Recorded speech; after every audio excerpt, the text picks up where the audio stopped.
Okay, everybody, and welcome back to the Nias Pro for day 5 of action.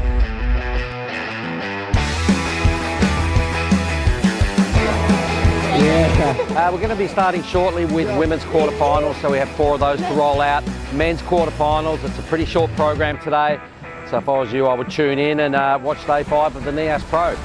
Cheers.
The waves coming through. It's not as good as yesterday, but really rippable. So frothing. Stoked to take it. Yeah, let's go.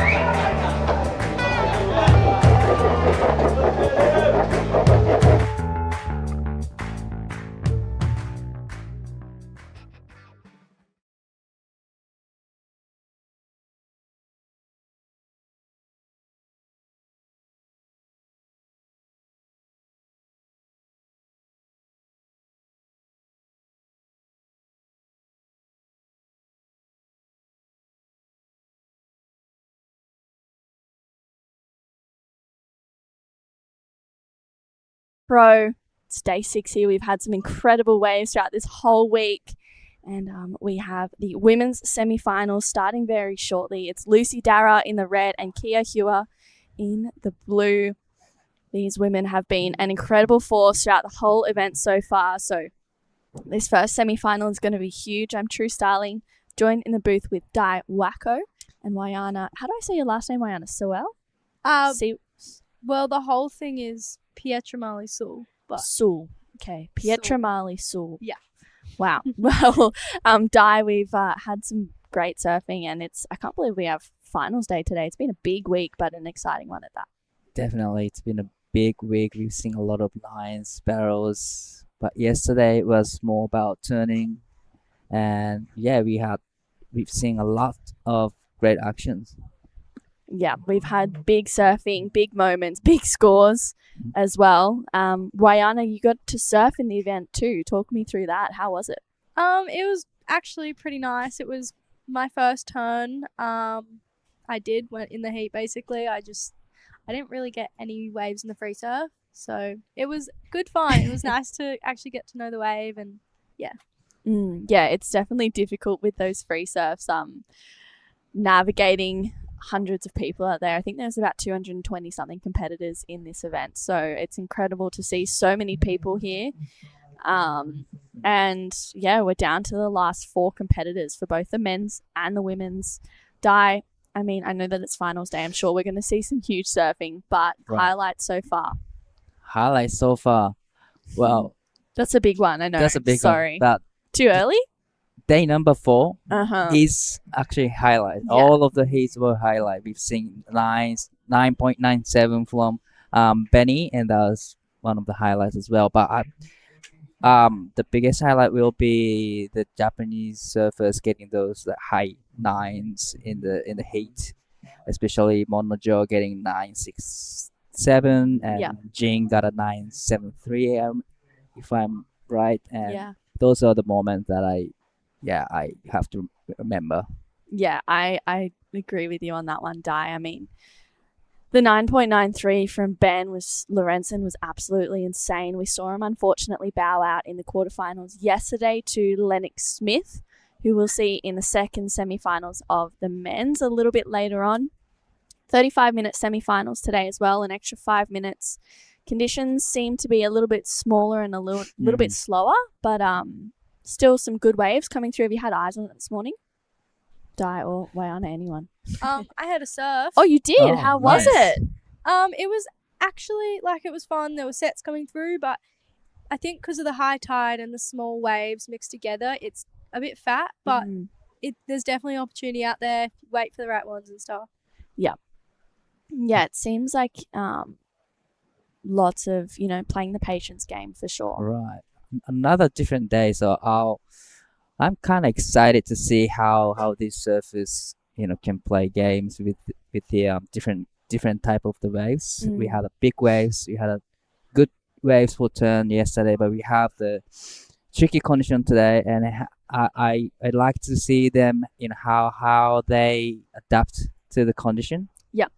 Yeah, for sure. It's been pretty, every day we've rocked up, it's been a little bit different each time. Day 4 was probably the best of the period, which we weren't even expecting it to be so good. We ended up having a huge day as well. And, today we were expecting it, I think, to be a little bit bigger than what it is. But I was having a coffee at Casa Bebas this morning, watching a few of the waves roll through. And I was like, okay, I think that there's still a few opportunities. And the crowd didn't look that bad. It looked pretty manageable, Wayana. It was actually, I had a really fun surf. I think there was maybe 5 of us out, 4 of us out at 6 a.m. Wow. And kind of stayed like that. Yeah. That's so exciting. I feel like, all of the QS competitors after today will be leaving Lagundri Bay and heading back to, their homes and preparing for the next QS stop, QS 6000, which is going to be in South Korea at the wave pool, starting on the 18th of July to the 20th. And we have the Pro Juniors starting tomorrow as well, Di. Wow, another big day is coming on the way. But yeah, there's only a couple of weeks in between the next event, the Korea event, and definitely that's the one to watch. Yeah. What looks like at the back, a few motions out there. So it looks like Lucy is getting this one. Yeah, Lucy up on her backhand. She's had an incredible performance so far this event and are looking to start off strong in the semis. That was a good second turn for Lucy. She's just 15 years old, so still quite young. This is her first proper year on the QS. That was a great first wave, Di. Definitely, that was a great wave to start her campaign. Good 2 turn, and second turn was really solid. Yeah, getting the fins out the back of that wave, locking in a good score to start. We've seen Lucy just go and really just focus on that backhand attack. She's been committing to it each heat, and she's been getting rewarded for it. Kia's had a different approach. She's been searching for those barrels, and she's been finding them pretty much every heat when we didn't even expect them to be there. Wayana, as being a competitor in that as well, is there any kind of takeaways that you got from this last wave of Lucy? Well, when I watch Lucy surf, I watch the second turn. It looks like she's gonna fall off, but she just always always sticks it. I never see her fall. So there you go, 5, 6, 7 for a small wave. She ripped it. Yeah. She surfed it really well. Yeah, those 2 committed turns being rewarded for Lucy. Yeah. Starting off strong with that 5, 6, 7. It's the same surfing we've seen from her all week. It doesn't seem like there's that many barrels this morning, though. So we said that yesterday, but Kia still managed to find it. Well, hope so. Yeah, hope to see more barrels from Kia, but definitely it's gonna be a turn battle in between red and blue. So yeah, hopefully she can manage to find some barrels out there, but definitely some turns will be needed. But that first wave of Lucy 5, 6, 7 is a great way to start this heat with. There's still plenty of time, 29 minutes and 40 seconds to go. Yeah, these 35-minute semis, that extra 5 minutes is so bit of luxury, honestly. We saw 25-minute heats at the start yesterday. We have 30-minute quarterfinals. We'll go to 35-minute semis and finals today. And for Lucy, she's currently ranked 9th on the Oz rankings at the moment, and she's probably going to increase that a little bit by the end of this event. She got a 17th at the Phillip Island QS 3000, and then she also got a 17th at the Krui Pro QS 6000 just a couple of weeks ago. So this is her best ever QS result so far. She's not out just yet. Last year, she was just doing the Pro Juniors. She got a 5th at the Skull Candy Pro Junior and then a 3rd at the Lake Mac Pro Junior. So being her first proper QS year and a 3rd or 4th one in for the year, I mean, a semi-finals is a pretty great way to kick off the Nias Pro. Definitely, making it to semi-final is a big result for her, getting big points, and it's going to be a keeper. Yeah. And she's just 1 foot into calendar series tour. Yeah, definitely. And Wayana, we were talking before about you surfing in this event, and you're also at Krui as well. How's this? It's they're big events, these back-to-back Indo Leg QS 6000s. How's your time been? It's actually been really nice. I mean, I'm kind of just getting my footings, my first trip on my own, so it's been a bit of a challenge, but I really enjoyed just the trip and like being over here and like finding out new things. I didn't do great in both of my heats. I got knocked out first round, but I feel like I've learnt so much, and I think I'm a lot more ready for next year. Yeah. There's we've been coming back to Krui and Nias for the last couple of years, and we always get excited. These are definitely the highlight events, and this right now is live action. It's Kia Hua up on her first wave. Nice first carve. Drives through a second one. Kia had a surf this morning, just gets those 2 turns in. It looks like Lucy is having a look at this one out the back. Big first connection. And drives up and into this second one. Lucy's just... Oh, she's getting back out. Yeah, she's trying to get the priority over Kia, which is smart.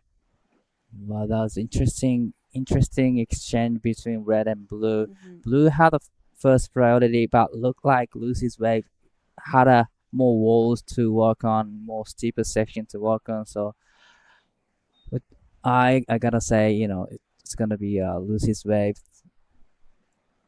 gets a better point. Yeah. Let's take a look at the replay, Wayana. Yeah.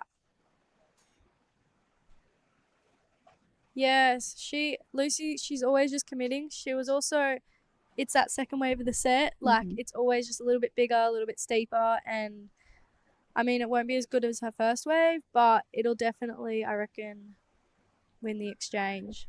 Yeah, I agree. That first wave of Kia, a 2.5.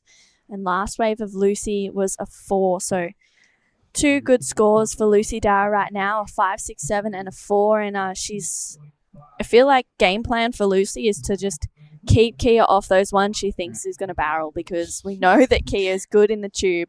She's been dropping 8s and 7s all event. So I have no doubt that she'll be able to do that. I think for Lucy, that backhand attack's been her strength, so she can just rely on that. Definitely. She's been, she up and riding again. Well, just like you said, just her backhand is on point, really sharp. Since the first day she was surfing, and then she knew that she needed to go big to get better score, and that's exactly what she did on the last one. But unfortunately, went a little bit too high on the first section. I think that's the first fall I've seen her have. Yeah, she's been pretty consistent throughout this whole time, and surfing above her years, really. This is a semi-final, a battle of the Groms right now. Lucy's 15. Kia is 16 years old. She's part of that Kandui crew.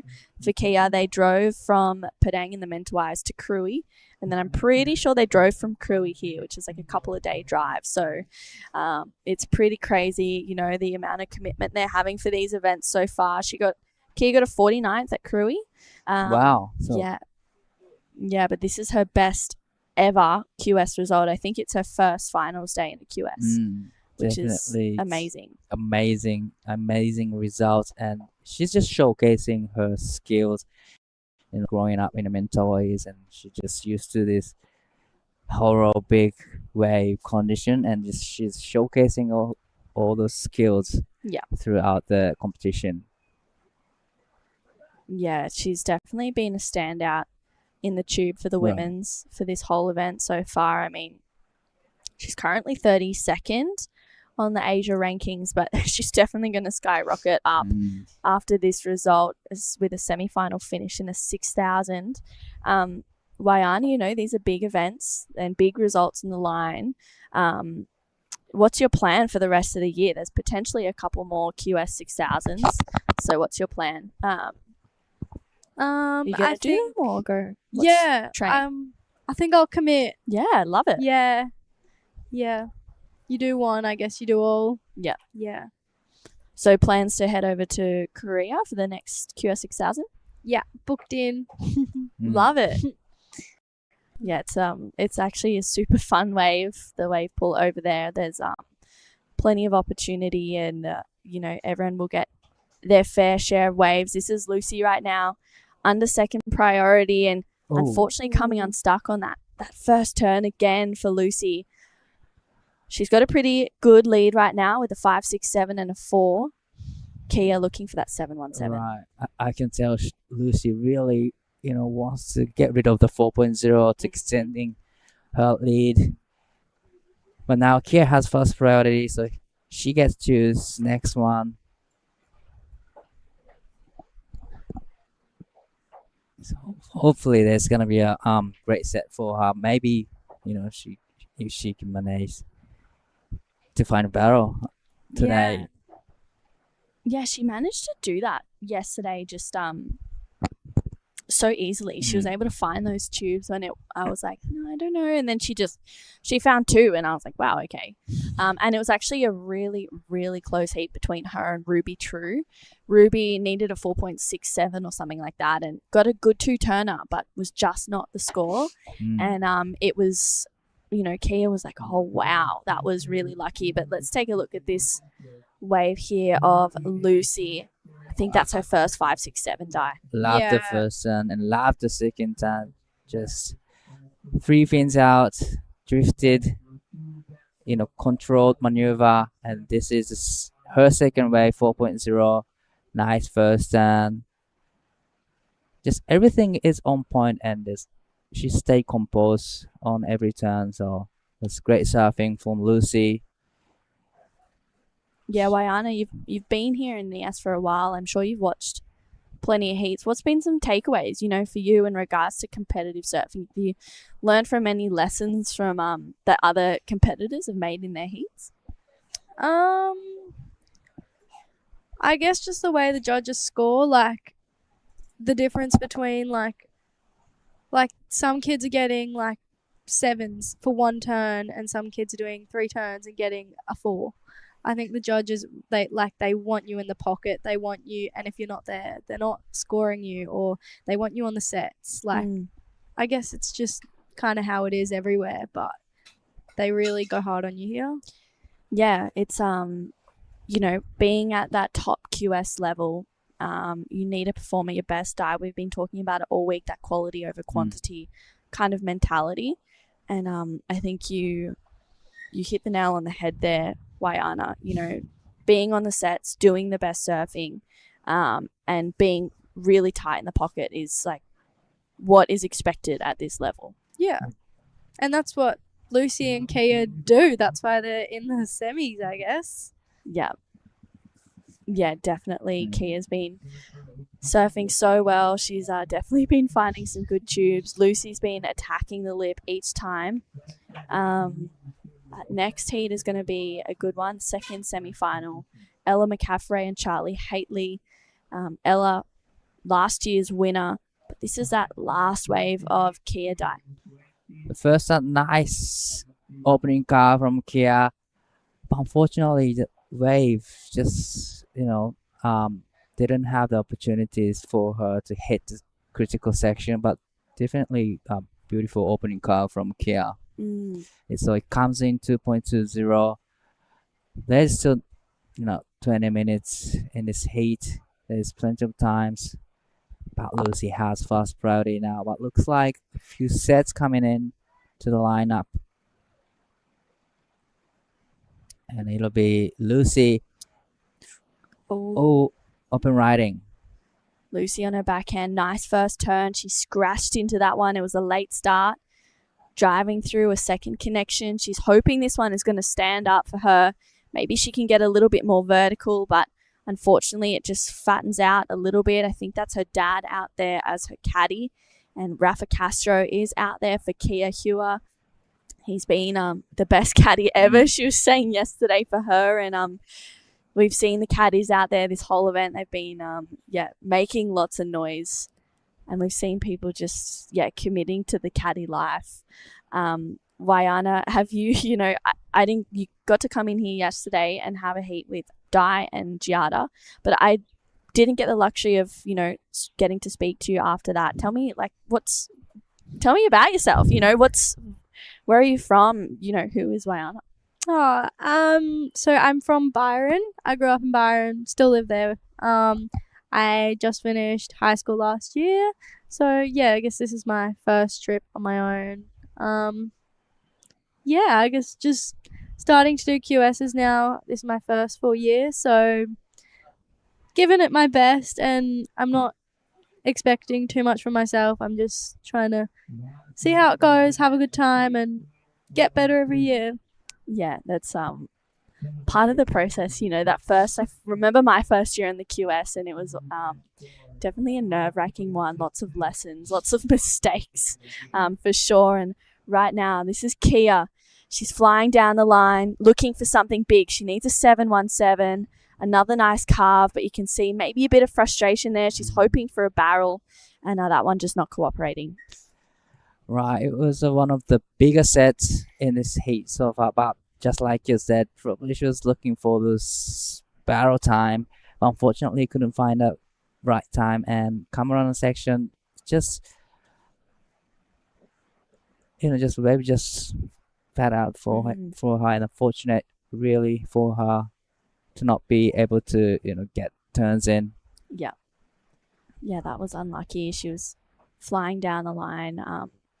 Back to that though, Wayana, first year in the QS, it's always a fun one. We've actually, the events that we have this year are so fun. Of obviously Korean Nias, and then heading to Korea, and maybe a QS 6000 in Japan, Cloud9, and also Taiwan. But this is current heat leader. Whoa. Good first turn for Lucy. Driving through the second one, she's just in such good rhythm with the wave out there right now. I think that might better the 4.0. Wow, definitely. I got a feeling that she's going to improve her situation. That first turn was solid in a critical section, and the second turn it was smooth, nice carb. So definitely it'll improve her situation.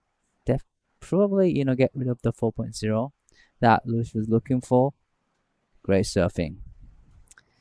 Yeah, attacking the lip. Really committing to those critical sections. She's so good at winding up on her backhand. It locks in at a 4.67 for Lucy. With 16 minutes to go, she's just edging a little bit further out in front of Kia each time. Kia's now chasing a 7.84. For me, if Kia finds one that barrels, I think she gets it straight away. Wayana, it's a hard wave to surf, but in a heat, especially when it's so perfect like this, it's hard to contain the emotions a little bit. What do you mean by the emotions? Whether it's excitement or nerves, whatever you're feeling. I find it hard, to go out there, especially in a heat and perform when it's so pumping and so much fun. And it seems like, when Kia is expecting it to barrel, she's gets a little bit frustrated when it's maybe not cooperating with her. I mean, I think both of them are frustrated. Lucy, she'll get to the end of the wave and she's like, I wanted, I expected more from that wave. I think it's very different to, what they've been experiencing. And Kia as well, she's got probably a mindset of barrels, and now she's up against a fat wave, which is so different to what she's been surfing. So I think their emotions are probably they're probably struggling with it at the moment, unsure. I guess their whole heat plan's probably changed. Yeah, every day we've woken up and it's been different conditions. Lucy capitalizing though on that last one, the 4.67. And Kia, she's just waiting out there with priority and hoping one comes that's just going to come through perfectly and I guess just tube over her. She's so good in the barrel. We've seen her all week, and I think, if she can find one, she'll do well. Definitely. She's the most standout staff of female side, and definitely has a great technique in the tube riding. Yeah, she's also not scared at all as well. I was talking with Jada and she was saying that she is so fearless, you know. She goes out when 6 foot barreling, just waves of consequence, and she's just got the biggest smile on her face, and she's like, yeah, I'm ready to go. It's fun, you know. So there's no surprises that she's made it this far in the draw. She's taken out some big names as well. But this next heat is going to be pretty crazy. Ella McCaffrey and Charlie Haitley. I mean, Ella's the previous winner. Wayana, I'm excited to watch this next heat. Yeah, she rips as well. She's had some great results in the QS. She's number 4 or 5 last year. And then Ella, she's great. Yeah, getting the win out here last year. She's been dropping 9s and 8s all event die. She's just looking in form. Definitely strong competitor in strong turns and smart competitor as well. You know. Yeah. So I can't wait to watch the heat number 2. But on screen, Lucy was gonna go on this one, but probably it was a little bit too small. Maybe some heat strategy, trying to get Kia to go. Definitely potential, trying to sell her onto a smaller wave, but Kia's not budging. She's like, no, I know what wave I'm looking for. I'm going to wait for that one to come through.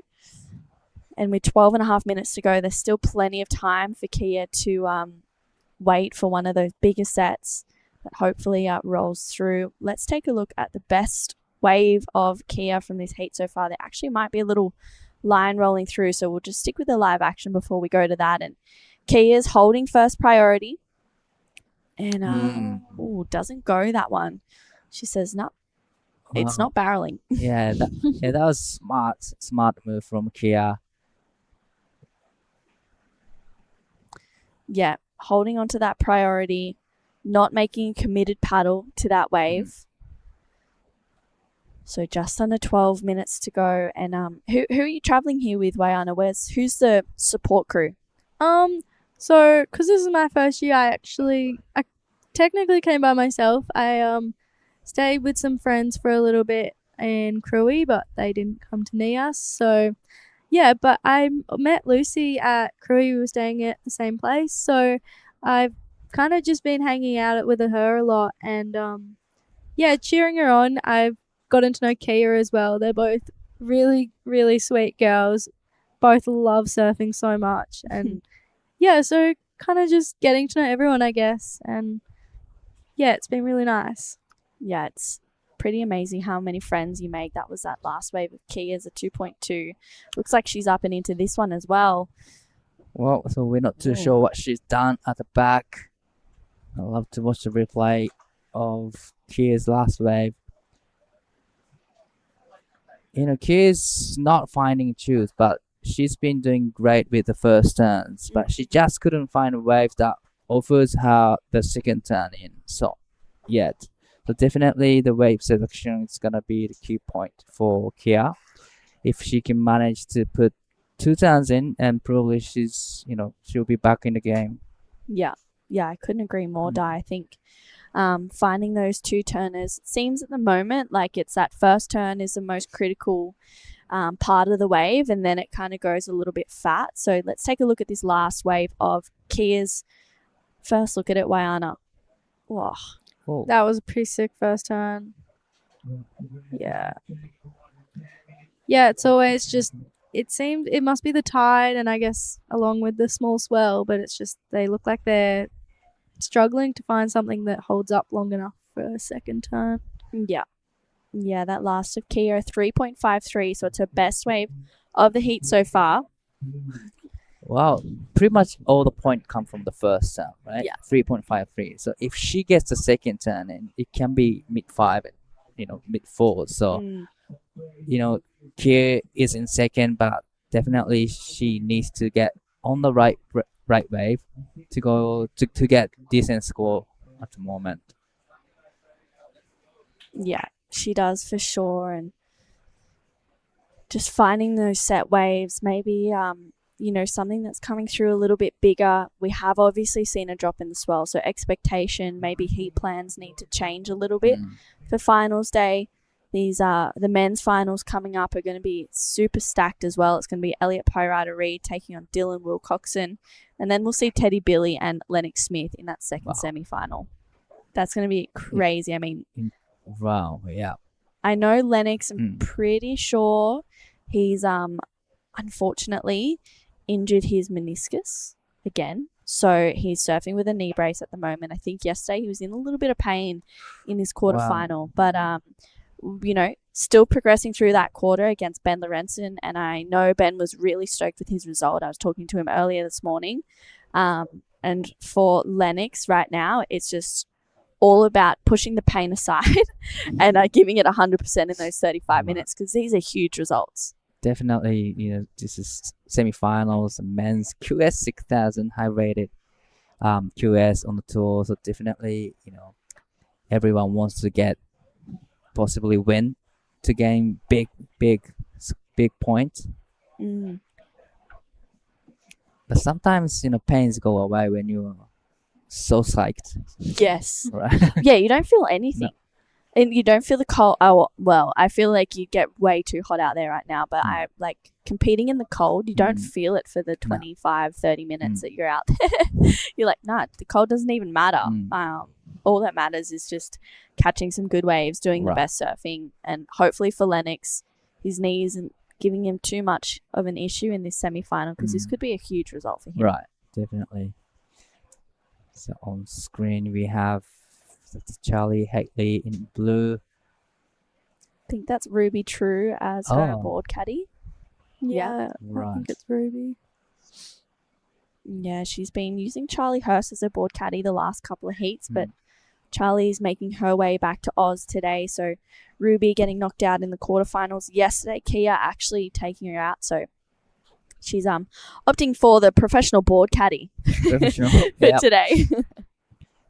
We don't have many competition that allow us to have caddy in a QS tour. So it's a great opportunity to have one, and definitely there's a extra power with the caddy if you have one. For sure. It's so like, Wayana, you'd be able to talk us through this one. Having a caddy out there is so great, because you can kind of feed off their good energy, right? Yeah, they kind of, I like to have someone shout at me and give me some keep going, that was a good wave, or, get back up, you can do this heaps of time. It's actually really nice. Or Lucy's dad can, give her a little side hustle, you're doing this wrong, you're doing this wrong. I mean, it's up to the surfer, but yes. Yeah. Sometimes it's good. What do you, as some, a competitor, what are you expecting from your caddy, or what are you asking for them before you get out there? Are you like, hey, I need you to yell and scream at me, or just be silent? Nah, I like noise. Yeah. Noise is good. Yeah. Definitely. What about you, Di? Oh, I love noise. But as a surfer, we don't really get to hear the noise from the beach because it's so far away.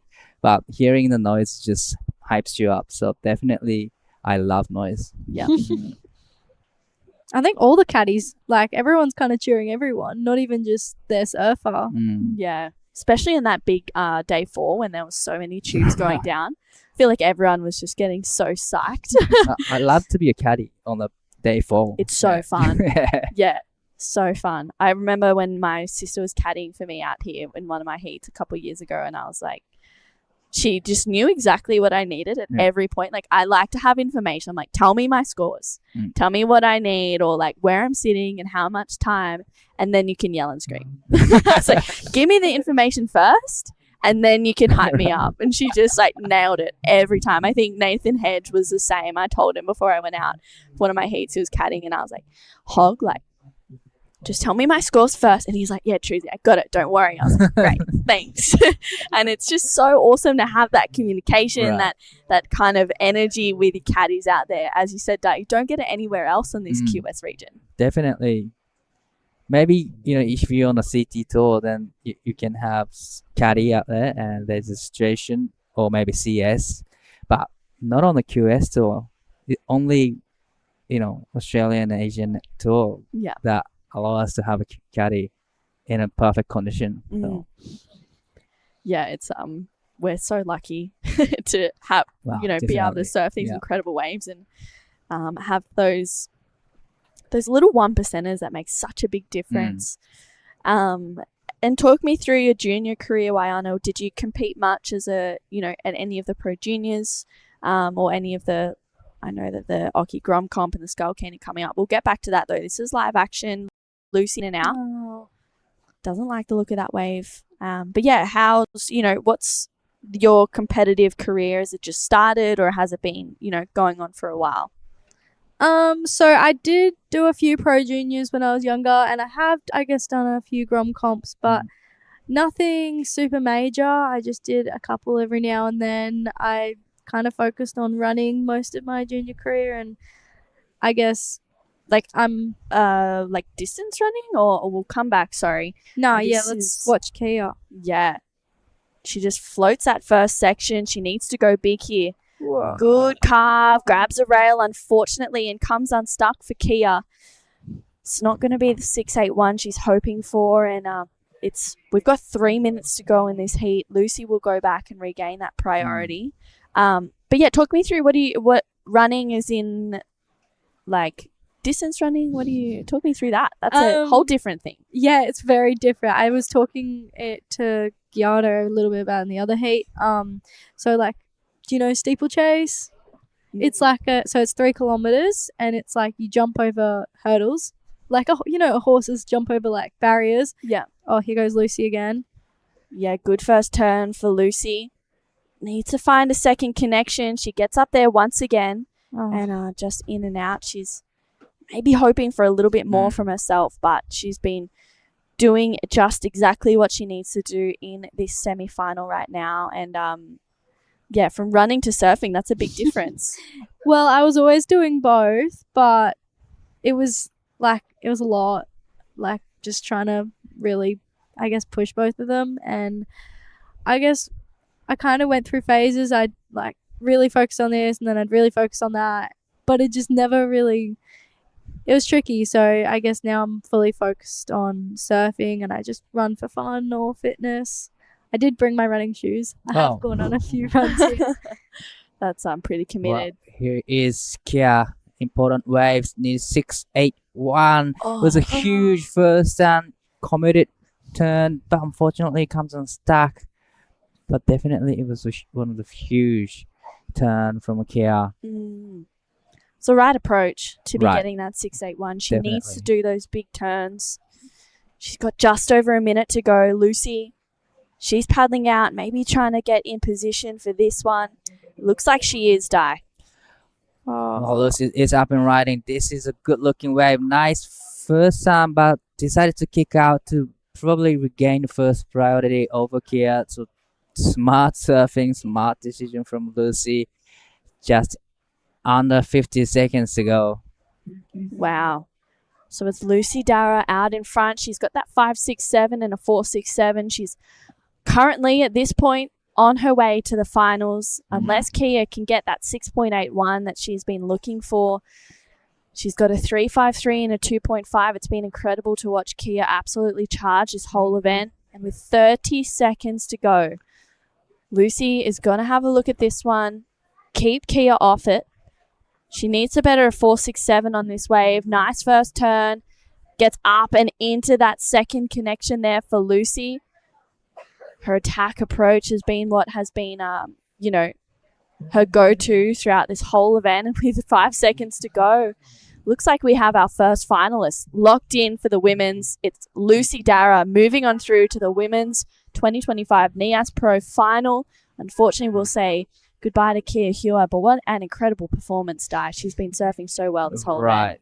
A really, Love to watch her surfing again in a bigger condition. She's been on fire. But congratulations to Lucy. Yeah. Well, thank you so much for joining in for the first heat of the morning, Wayana. It was, an exciting one, some good surfing. So hopefully we'll have you back in the booth. But we are going to head to a break because semi-final number 2 is going to be massive. It's Ella McCaffrey taking on Charlie Haitley. Don't go anywhere.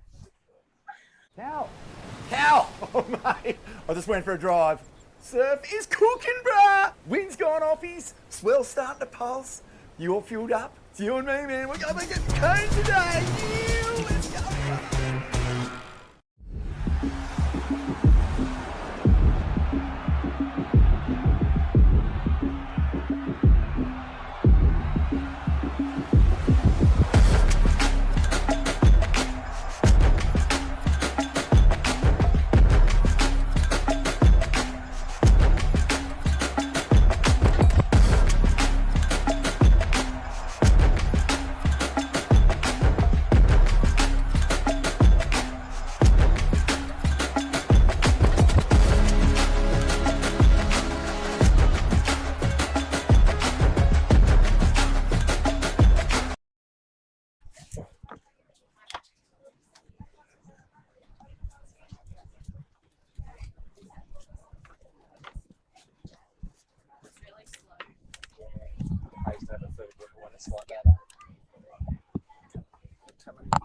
All right, guys, welcome back to the Nias Pro QS 6000.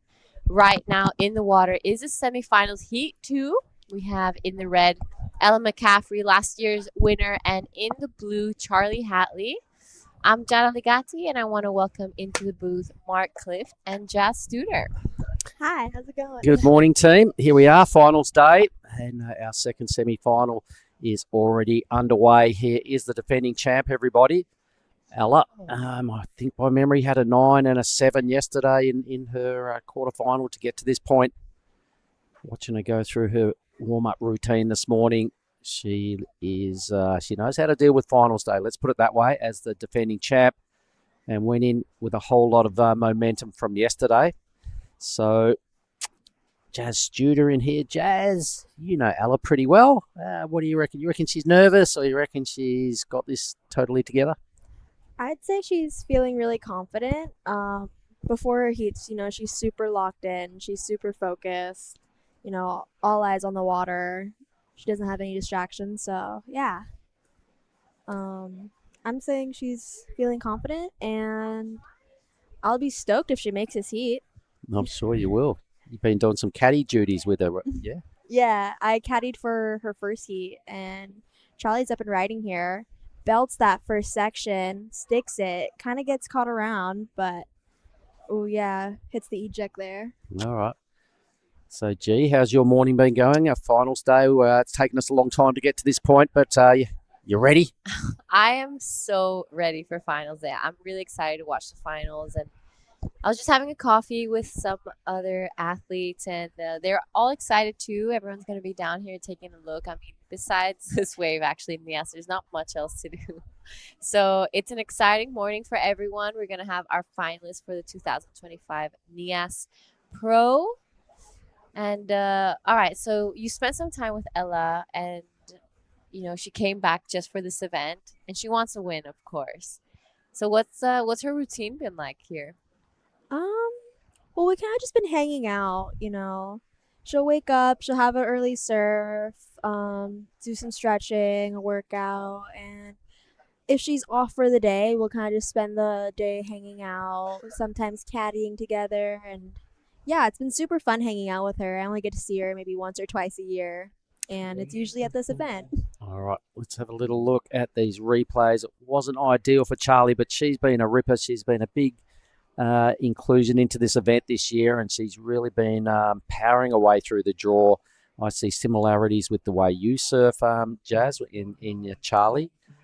Strong backhand surfing, so I'm sure you watch her. Do you watch her and go, I think I sort of do bits of that, or I want to do it better, or I want to do it as exactly like she is? Do you take little bits out of other high-profile surfers? Yeah. Charlie's been ripping this whole event, and we've actually been hanging out a lot. I usually try to do the same bottom turn as her. And when I got a barrel in my heat the other day, she was just like, "Oh, can you teach me?" Yeah. It was really funny. So she wants tips off you, and you want yeah. tips off her. Nice. All right, that's what makes surfing so cool. So our numbers are coming through: a 4.33 for Ella's first effort. So the judges leaving plenty of room in the scale there. And Charlie's belt 5.83. 5.83. Wow, for the one belt for Charlie. So the judges are really loving the quality over quantity. All right, Jazz. Have a look at our backdrop here. These drone footage images are just so good. Look at that. Welcome to Sorake Beach, everybody. So how good of a learning curve is it when you're sitting in the channel, you're caddying, you're looking out there watching Ella go through what she does best, and with the rash vest on, it must be pretty inspiring. Yeah, it is. I caddied for her first heat, and she was absolutely ripping, just like on this first one. She has such an amazing forehand hook. And yeah, she's such a powerhouse. So this is what a 4.33 looks like on finals day, everybody. So we have a little look at it again. No real steep bits on that wave. There was lots of surfing done. In contrast, Charlie had one big blast and a big steep section, so the judges went righto. Finals day to win this thing. We want to see people, take risks on good sections, so a 5.83. And you've still got the Pro Juniors to look forward to. That starts tomorrow. Yeah, the forecast is looking a little small tomorrow, so I'll probably have to bring out my groveler. But overall, I'm excited to get back in the Rashi. Unreal. Your groveler, that was the one you rode yesterday afternoon, was it? Is that? No, you got something. It's been stashed away. Yeah, I haven't ridden it this whole trip, but I'll be happy to get back on it. It works like magic. Boom. Speaking Wow. of magic, Charlie just doing what she does so good. Bang. Just crunching big sections. She's really, I said it earlier, she's powered her way into these semi-finals with just heavy hits. The wave really suits her. When she gets those two big blasts going, the judges are really loving what she's bringing because it's ticking so many parts of the criteria. What do you like most about it, Jazz? Yeah, she as well is such a powerhouse. Her backhand is just on lock. It's super dialed in. Yeah, it's really amazing watching her surfing. All right. Well, I'm glad you've decided to come in here and call this heat with us because you've got shades of Charlie Haitley and you're really good friends with Alice. So it's the perfect heat for you, really, isn't it? It is.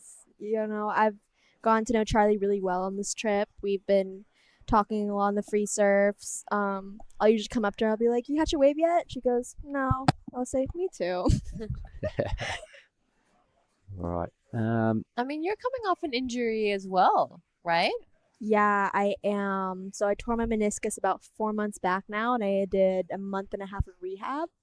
And after rehab, I was, still training, still going to the gym a lot. I was going to the gym more than I was going to the beach.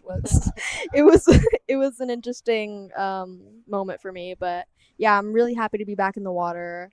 It feels so nice.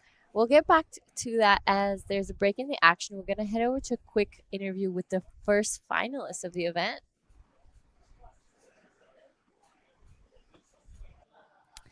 Lucy, first ever QS final. Congratulations. Yeah, thanks, Drew. I'm so stoked. The waves are so fun today. It was a little bit of a slower heat between you and Kia, but you guys had some great battles. What was your approach in that heat? Yeah, Kay is such a good surfer. Like she's been a standout this whole event. She's one of my good friends, and yeah, I was just trying to approach it, as confident as I can and try to get on the best waves. Just because Kay is so strong in the water, but yeah, I'm stoked. Your backhand attack has been looking really solid. Yeah, I just have no words for you. First ever QS final is absolutely incredible. Are you just going to leave everything out in the water in this next heat? Yeah, I'm just going to go for it. It's a final. I'm QS 6000. I'm just going to go for it, leave everything out in the water. You have your dad here, but I know you've probably got some family and friends at home watching and supporting you. Is there anything you'd like to say? I just want to say thanks to my mum and my little brothers for watching me, my uncle and my cousins, and Poppy O'Reilly and Layla Fraser. Well, another bang bang for you, Lucy. 2 more waves, and you could just be a champion here at the Nias Pro. I mean, congratulations. We'll send it back to you guys in the booth. Unreal. Thanks, True. Geez, look at this second number that's dialed up for Charlie Haitley. So she's off to a ripping start, right, with a 6.33 and a 5.83. Really strong statement there. So Ella, she'll know what to do from here. It was Charlie that beat her a couple of days ago before the quarterfinals. So I'm sure Ella will be wanting to get one back. She's got the eye of the tiger when it comes to competition and having a lot of pride in her competition act. So she'll be sensing a serious threat from Charlie, but she definitely wants to get the ledger squared up here, I reckon. Yeah, so back to what we were talking about before, because Charlie is actually recovering from an injury, and she's looking great right now. You know, semifinalist, 6,000. How do you think you come back stronger mentally from these injuries? How did you come back? Because you had a great run in the Crewy Pro Junior. So tell us a little bit about that. Yeah, I mean, it was hard at first because my physio said, okay, you're not allowed to do turns yet. And it was probably 3 weeks of just riding along the waves. And I was actually talking to my dad about it. I was just like, you know what? I feel like I've gotten better after this injury. I feel like my surfing's been more powerful and I've been on rail a lot more because, yeah, I wasn't doing turns for 3 weeks and I was kind of just focusing on doing roundhouse cutbacks, and that helped me engage my rail. And, you know, I'm doing way better bottom turns now. Doing huge cards, which I could never really do before. I would try to do them in fall, but now I'm making a lot of them and I'm really happy.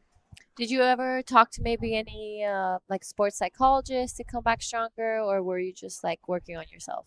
Not really. It was just a lot of downtime, and I had my physio, Elko, back in Bali, and he helped me a lot through it. But yeah, we were training every week, and I was going to the gym every day, and it was super fun. Charlie is also coming. Well, she had that injury earlier on, and have you guys been talking about it, or how does it go? How's the conversation between you two girls? Yeah, so she tore her meniscus as well, so same injury as me. Hers was a little worse though, so she got the surgery. While mine isn't as bad, so I'll just be having to wear a brace for a bit.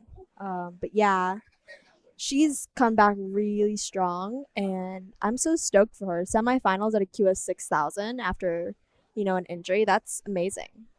Potentially a final as well. Yeah. It's not over yet. Okay, so 22 minutes to go. She's got a substantial lead. The defending champ's going to have to dig pretty deep here. A 7.83 is the requirement. We can all see that. We're down to 22 minutes. It's been kind of a long week on the point here. Jazz Judah, we're at day 6. What have been some of the highlight moments for you? Probably yesterday, Yesterday, there were so many good scores. I think Ben Lorenzen, he got a 9. Yeah, that was the day before, actually. Oh, yeah. Sorry, my bad. That's all right. That's all right. It was 2 days ago. But that day was so sick, wasn't it? Yeah. We're actually going to have Ben in here next for everyone online. He's decided to come in and help call the men's first semi-final. But oh, yeah, sick. That was a big day. That was such a good day. Did you do any caddying that day? Did you get in the lineup or? No, because I was surfing heats, but yeah, I saw Ben on his barrel and I was just like, okay, I want to do that too. And you did? And I did. Woohoo! Must have felt good. It was the first time I came out of backhand barrel, so I was super Let's shake your hand. That's a big day. Something you'll never forget. Doing it in a contest at this sort of a wave.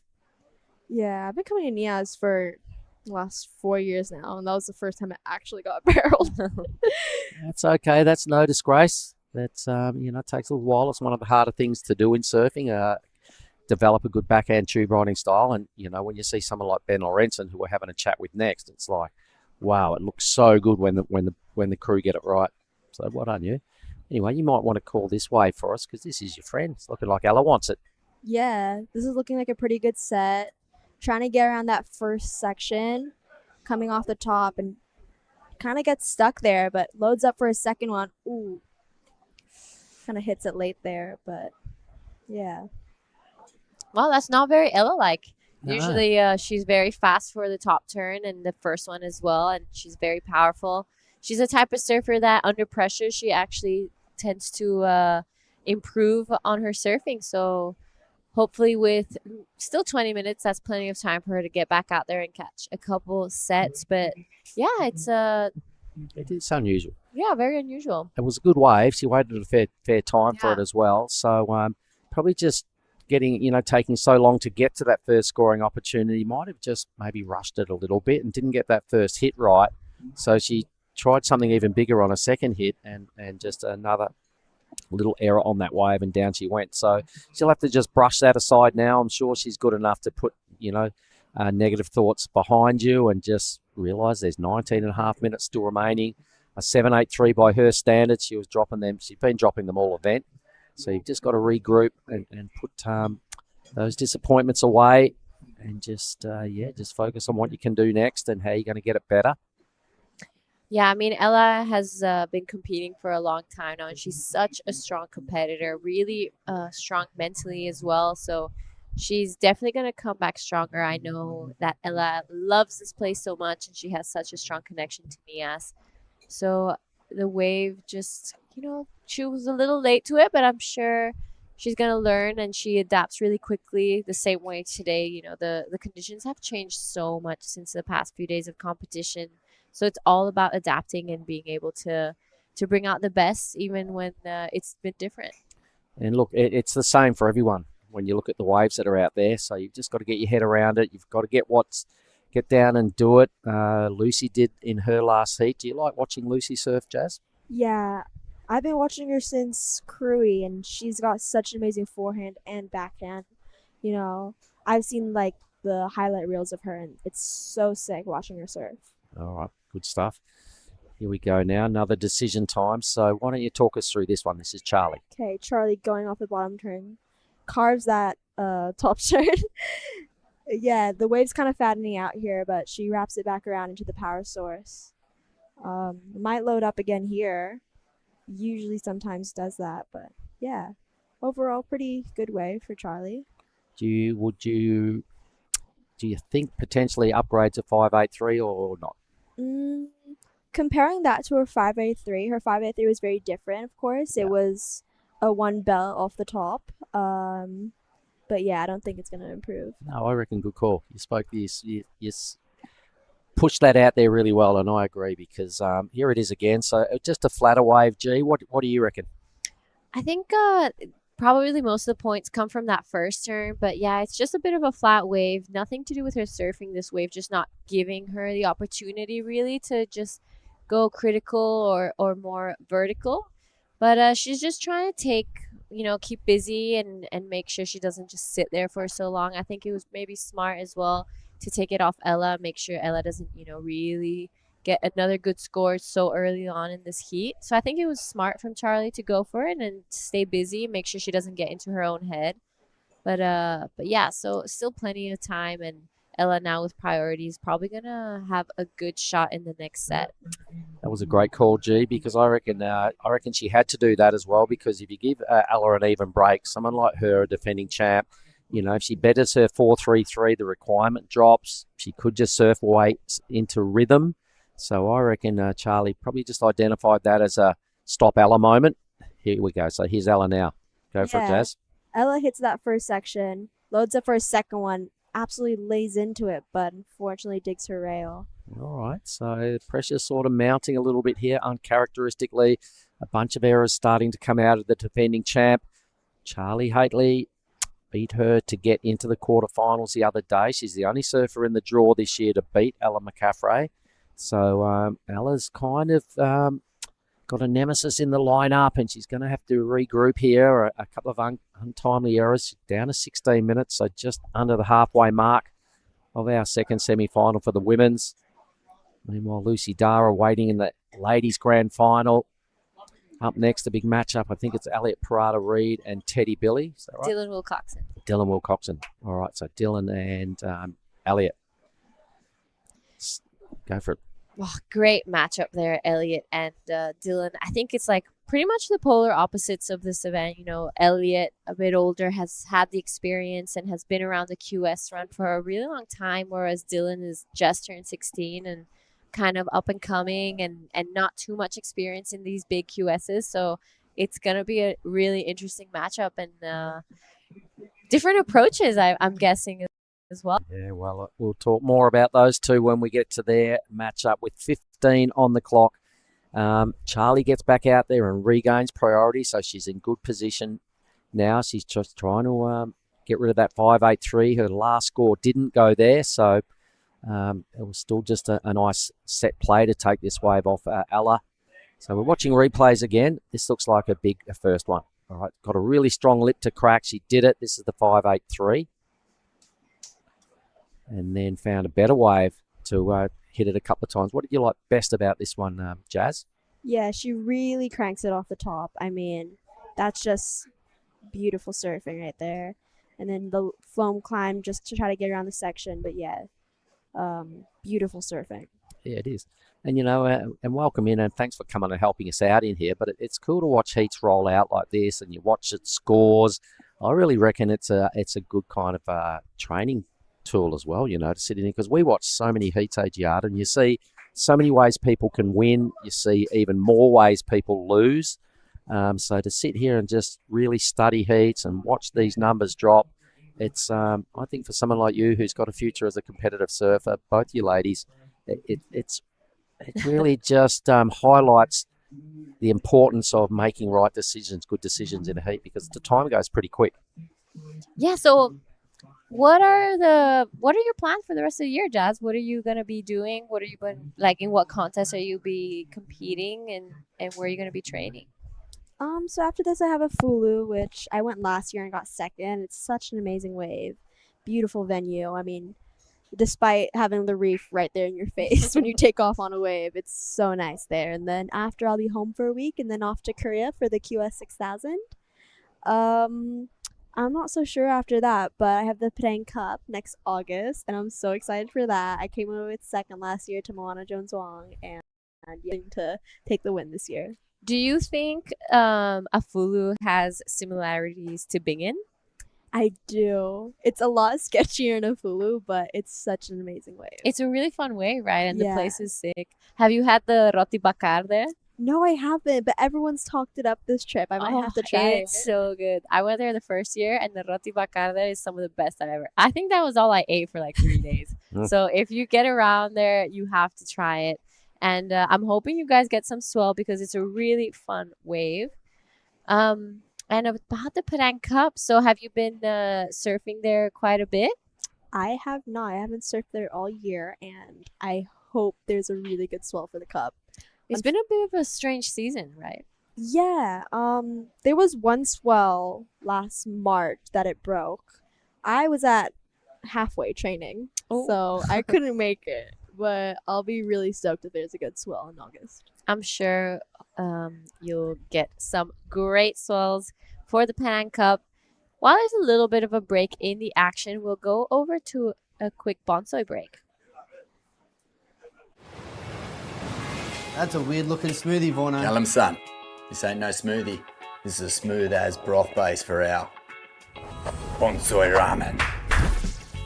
How long should we wait, Master Ramen? Patience, young noodle. Wait, and top secret, I need corn. Behold, bonsai ramen. Moon-san, this is... Absolutely cooking.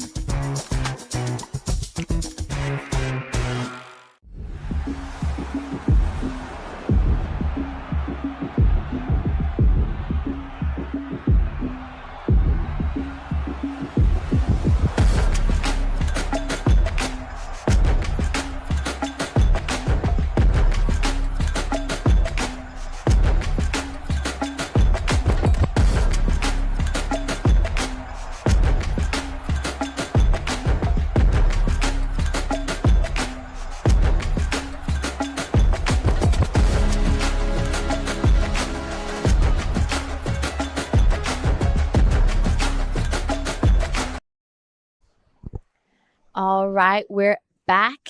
No waves written just yet, but this is the semifinal heat 2 of the Nias Pro QS 6000 right now in the water. Charlie Hatley versus Ella McCaffrey. Ella McCaffrey, past winner here.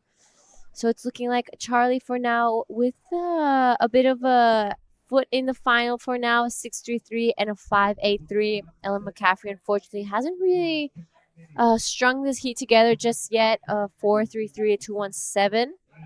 But with just under 10 minutes in the clock, still plenty of time for Ella to get back and have a bit of an exchange. But Jazz, the Padang Cup is such a prestigious event here in Indonesia, and it's one of the ones that everyone wants to join and kind of have a part in. So tell us how you're approaching that contest differently to this one. Oh, well, Padang, it's like a second home for me, I try my best to dominate the lineup out of everyone, but yeah, it's such an amazing wave, and I've been in love with it since I was 12, 13, I've been surfing there for so long, and I love it so much. But doing the Padang Cup for me is, I have a way more mellow approach because I know the wave so well, and I know where the lineup is, and it's a lot easier for me to navigate how to get through heats there. Whereas here, I'm on my backhand, and despite it being such a good wave, it has its flaws. And someone else who is in the Padang Cup and could potentially do incredible is Dylan, who we're going to be seeing in the next heat against Elliot Parada-Reed. So what are you expecting for Dylan in this heat? Yeah, the waves are looking pretty fun for Dylan. I'd say he's going to do some airs. He got 100% a he's 9 gonna. and an 8. Yeah, he was throwing away 8s yesterday, which was amazing. Here we go, Charlie Haley. Off the top, drives into the second bottom turn, but there's not a section there. It went really flat, but Here goes Ella now. She's on wave number 4, so it's time for Ella to get a groove on here, but she just goes over the handlebars again. Just things not really panning out ideally here for Ella. A bunch of fall-offs back-to-back, so I imagine it might be starting to mess a little bit with the between the ears. Charlie's done a great job to put those early runs on the board. Her first 2 waves got her the 12-16 2-wave total. And I think the defending champ is just feeling the nerves a little bit here, folks. 7:40 to see who is going to join Lucy Dara in the women's final of our first ever 6,000 here at Sorake Beach in Lagundri Bay. So there's a lot on the line here today. There's a lot of cash to splash around as well. The prestige, the points that go with it. You can't buy points, so everybody wants the big points. And back to Ella, back to Jasmine here. So Jazz, tell us a little bit about yourself for the people online that mightn't know a lot about Jazz Studer. How old are you? Where do you live? Some things like that. Well, I'm 16 years old, and I live in Bali, Indonesia. I have been surfing Padma for all my life, and that's kind of where my home break is. Every month or so, I'll go up to the bucket and surf ulus and that, but I'm not the biggest fan of it, especially of the crowds. Yeah, there's usually 100 people out with me. So. And have you always lived in Bali? Yeah, I've always lived in Bali, born and raised. I love living there. It's so beautiful. And yeah. All right. And your dad makes your boards? My dad makes my boards. It must be so cool having that special relationship. And he sees your surfing. He knows it really well. So he can suggest times when you might need to, let's step this up, let's change this, let's ride a different tail or a different model. Does that happen a lot? It does. He'll kind of like find out what I really like and what looks best on me, and then kind of tweak it from there. And then if I get better with that board, or I'm not liking a board, he makes like a quick mental note, like, okay, look, I can do this, I can do that. But what he really likes to do is experiment on me. He will love to experiment on my boards. He's put ping pong balls in my board once. All right, just to lighten them up a bit. Yeah. Okay. It was weird, and it was made for doing airs, which worked really well. Okay. So speaking about those things, do you have a special Padang board? I do. What's the difference? Well, my Padang boards are a little thicker, and they're a lot heavier than my short boards. They'll range from about 5'6" to 5'9", and I've had a few really good ones that just, Take us through Ella's wave here. Okay, so Ella driving off the top, comes down for a foam climb, kind of misses the section a bit, but loads up for the second one. Ooh, another foam climb. And the section kind of goes fat here. It doesn't look like it's going to load up again. All right, so that was McCaffrey's fifth wave. Effectively needs to be better than a 4.33 to bring that 7.83 number down. We're at 5 minutes. Charlie's played this really well. She's built the pressure early. She's got priority at the right times, like right now. And when the better waves have come through, she was the one that found herself on them. And just kind of worried Ella into a few errors, I reckon. Here goes our next matchup. That's Dylan there in the blue. Elliot right behind him, just jumping off the world-famous keyhole here, everybody. It's some pretty cool drone footage. Obviously, they both got a caddy. So I know you were caddying for Ella in her heats. Was she caddying for you, or did you use anybody else? No, I have Kevin here caddying for me in all my heats. All right. He's caddying me in crew, and now he's caddying me here. All right. And he's going to do it again in the juniors for you? Of course. All right, so there's our next heat. That's going to start in about 4 minutes, everybody. So men's semi-finals are booked in next. I'm going to bring Ben Lorenzen in a little bit later on. He's going to help me with that semi-final. We're going to have another look at his 993. Once he sits down, that'll be a special treat. So for the crew online, you can see our next matchup. And beyond that, really looking forward to it. There's only 6 heats to finish here today. So we've got under no time pressure, hence these are 35s. I imagine the finals are probably going to be 40 or thereabouts. But right now, the immediate question is, Ella, she's just put a 4.83 on the clock. The number comes down to a 7.33. Here she goes on the inside. Let's see if we can stick to the live action. Ella is on wave number 6 as we speak. Not sure what she got done early, but just starting to bury some rail, tidy her surfing up a little bit. She's still in with the sniff here, 3 minutes. All right, so 7.33 is Ella's requirement. And I think one of the most dangerous things about Ella in a heat is that even though the wave isn't of the best quality or a set wave, she has the quality of surfing that can get that score anyway. So Charlie, nerves of steel letting that one go, but we'll see what she did earlier. So the last of Ella, 3.77, doesn't go into her top 2. She's still looking for a big score. 2.5 left on the clock. This is a pretty vital moment for Charlie Halley right now. Yep, so in her mind, she probably will realise she doesn't really need to ride another wave here. She's just got to be a little bit clever and just hold because, you know, there's swell lines. And like you said, G, Ella has the potential to surf waves up. She's that deadly, and the judges, you know, obviously have loved her act over the last 2 years because she's won. She's into a big semi-final with just typical Ella surfing, but it hasn't been a typical Ella heat, this one.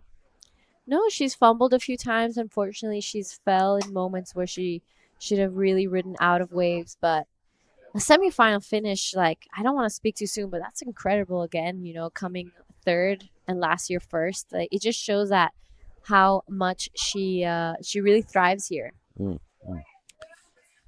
So Jasmine Studer, some good times. If it is Charlie up against Lucy Dara, if that happens in the next 90 seconds, who do you reckon? Oh, I can't make that call. I don't think. They're both such amazing surfers. Both have the most incredible backhand I've seen out here. Yeah, they really go ham on it. And for someone like you, you know, this is more sort of surf school lessons for you as well. Just watching this next final, because it's also about how they compete as well as what they do. It's the decisions they make between their rides to become a good competitor. So there's still a lot to learn here. Even when you're not surfing heats or got the rashy on yourself, there's always a lot to learn. So soak it up. Here we go. So maybe Charlie has to take this wave. Is she in the pole spot? She's too late. They both are. So that works again in Charlie's favour. Does she pick up this thing with 30 seconds to go? Once again, they're out of position. Oh, looking like that wave, I think, took Ella out. It dragged her a little more down to the inside. But last set coming through, Charlie with priority out the back. 20 seconds left. So she's deciding to go on this one. She wants to improve a 5.83. This is a good-looking wave, a bit of whitewash on the face, but she can manage nicely. Big first opening turn. Rounds it again. She decides that that's not going to improve too much on her scoreline. Ella McCaffrey out the back. 7.33 is her requirement. I don't know. Her body language isn't too convincing. And I think it's safe to say that Charlie Hatley will be joining Lucy Dara in the grand final here in the Nias Pro QS 6000. Jazz, that was good fun. Did you enjoy it? Yeah, I did. I'm going to shake your hand and say you spoke really well. Thanks for being part of the team for that women's semi-final. We are going to bring in Ben Lorenzen next for the first men's semi-final and True Starling. So we'll just go to a short break and we'll be back with those men's semis. This is the smoothie I've been waiting all day for. I'm going to start with a couple bananas and then mixed berry frozen blend, my favourite. Bonsoy almond milk and heaps of peanut butter. Nice little bit of coconut to finish off. Get that in ya.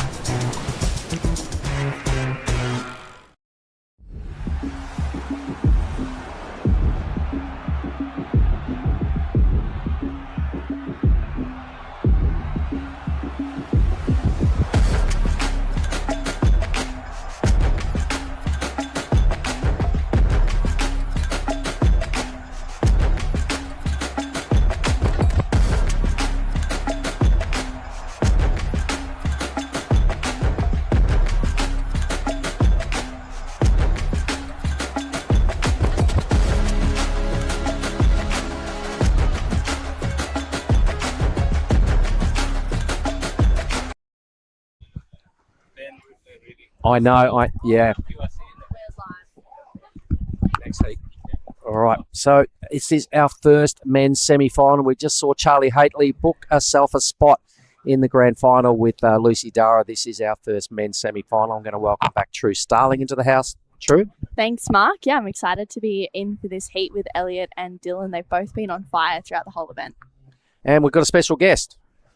Would you like to tell us who it is? Because this is so cool. I'm glad you're here because Elliot's out there and there's a connection. True. Yeah, we're going to welcome into the booth Sappy Betty and Sappy. I'm really excited to have you in the booth. I feel like it'll be nice to have a chat. You obviously have been in the event. You were over in Cruy as well. You've been around a lot of the competitors, so I'm sure you're feeling all their vibes. Yeah, no, I'm excited to be here. Super excited for this heat as well, and lucky enough to be alongside you two. And yeah, it looks like it's going to be a really fun heat to watch and commentate. So yeah, looking forward to it. All right. Well, being a Kiwi, a New Zealand surfer as well, and Elliot's out there flying the flag. Here he goes. Would you like to call his first wave? Go for it. Sure. So Elliot just looking for that critical section and hits it just there, and nice big carve. He's got a lot of power to throw and give, so going for the spin there, but doesn't quite complete. That last section is quite hard to kind of read and hit because it goes quite fat. But yeah, no, good start. Good to get on the board with that one. And yeah, he's got so much power to give. So I'm really looking forward to seeing Elliot give it heaps. So where did Elliot learn all his tricks of the trade? Where's he from? Which part's he from? He's from Piha, so west coast to the top of the North Island. Yeah, he grew up there with his dad, Jammer, and his mum, Mal. So shout out to Uncle Jammer and Auntie Mal. I'm sure they're watching, and proud of their boy for making it like so far in this event. It's really cool to see. Did you like best about this one, True? Yeah, that was a really strong carve, that second turn. As Safi mentioned, he's got so much power, and I've been loving seeing him just adapt to the conditions each day. We saw him get that 9.67 in his round of 16 was just absolutely insane. And yeah, yesterday dropping sevens for some pretty incredible turns too. So he's definitely one to watch in this semi-final. Dylan yesterday, though, was looking pretty switched on also. Oh, man, Dylan yesterday, a 9 and an 8.5, throwing away an 8, all right, to book himself a spot in this semi-final. His tube riding has been on display all week, and that's undeniably good. And we've all just seen a different side, but just as good a side to his surfing is his air game. Yesterday, throwing down a massive alley-oop and then a big straight air at the end to get the, just keep upgrading his scores as he went. So Elliot, I think he feels a real threat, so he's decided to spin the wheels, and I imagine it's not a typical routine for Elliot to try airs. Would that be right? I think he's definitely got a huge repertoire. He's been throwing some huge airs over the last few years for sure. He's kind of got every trick up his sleeve, I feel like. And growing up, watching him and like being a grommet, seeing him around the contest and stuff, I think he actually is surprising a lot of people with how good he actually surfs. And I think he's come to this event and just showing up and blowing up. So he has lots of tricks up his sleeve. But yeah, like you said, Dylan, I've been watching him for a while now via Instagram, and he's such an incredible talent and coming up, and I believe he lives in Kandui. So yeah, just watching him in the free surfs has been incredible, and yeah, he's definitely one to watch over the next few years, being such a young talent. Dylan drove over here with a bunch of the crew from the Mental Ice, which was pretty crazy. I think it was like a 4 or 5 day drive to Cruy and then plus the drive here to Nias, which is so crazy. I mean, he's, I think, 16 years old, and it's just pretty cool to see, the different approaches from both Elliot and Dylan in this heat. Elliot obviously has so much power. He's a little bit more of a veteran in the Rashi compared to Dylan, but he seems like just as much of a grom as Dylan as well. And Elliot had a little look at that one, couldn't quite scratch onto it. Dylan has that first priority. But Safi, you were in this event and you were over in Cruy. You had a little bit of a hiatus from competing though. Talk us through that. Yeah, I mean, I had a pretty busy year last year with the Challenger Series and then the Olympics as well. So I think I burnt out from all the events and competing, and I decided to have a break after finishing the Challenger Series. Here we go, Elliot having a look here, Mark. All right, let's have a look at this. So second wave, powers off the bottom. He surfed this wave a lot. He would have had a lot of onshore belts out here over his time. He did really well yesterday to book himself a spot in the Red Rash Fest in the first semi-final here. He's up against a whole different prospect now, up against young Dylan Wilcoxon, who has just been tube riding his way through heat after heat. He's learning on the fly. You can just sense his confidence that's starting to grow under Dylan's Rash Fest, and he's between his ears. He's got a good team with him, but he came here last year and he made a few gromity errors and did things. His surfing was really good, but I think the fact that he's got a little bit of early confidence in this year's event, it's just now starting to ooze out of his skin, and he's just starting to really go for it because the belief is there. That first turn of Elliot's was so strong. Yep. Unfortunately, not getting that completion, but still locks in a 3 just for that one turn. And yes, Saf, it was nice to see you back in the Rashi at Cruy. I was like, she's back and she's ready to go. And so, what's the goals? What's the plans for the rest of the year? Yeah, I mean, I really wanted to get a strong start to the year, and a 7th was definitely, a good start for me. Getting a semi-final finish in Cruy. Unfortunately, just couldn't back it up here in Nias, but that's the way surfing goes sometimes, and I think we have room for a small error this year, and so I'm really looking forward to going to Korea next month for another 6,000 in the wave pool, which will be super fun and interesting again because we don't have too many wave pool events on our schedule. Just ticking off every contest this year and seeing how we go. Love it. Sure. Yeah, we're excited to see you back in the Rashi. Definitely missed you on the QS series, but someone who just didn't miss their mark in that last heat was Charlie Haitley. She booked herself a spot in the women's finals with Lucy Dara. She's down there ready to have a chat.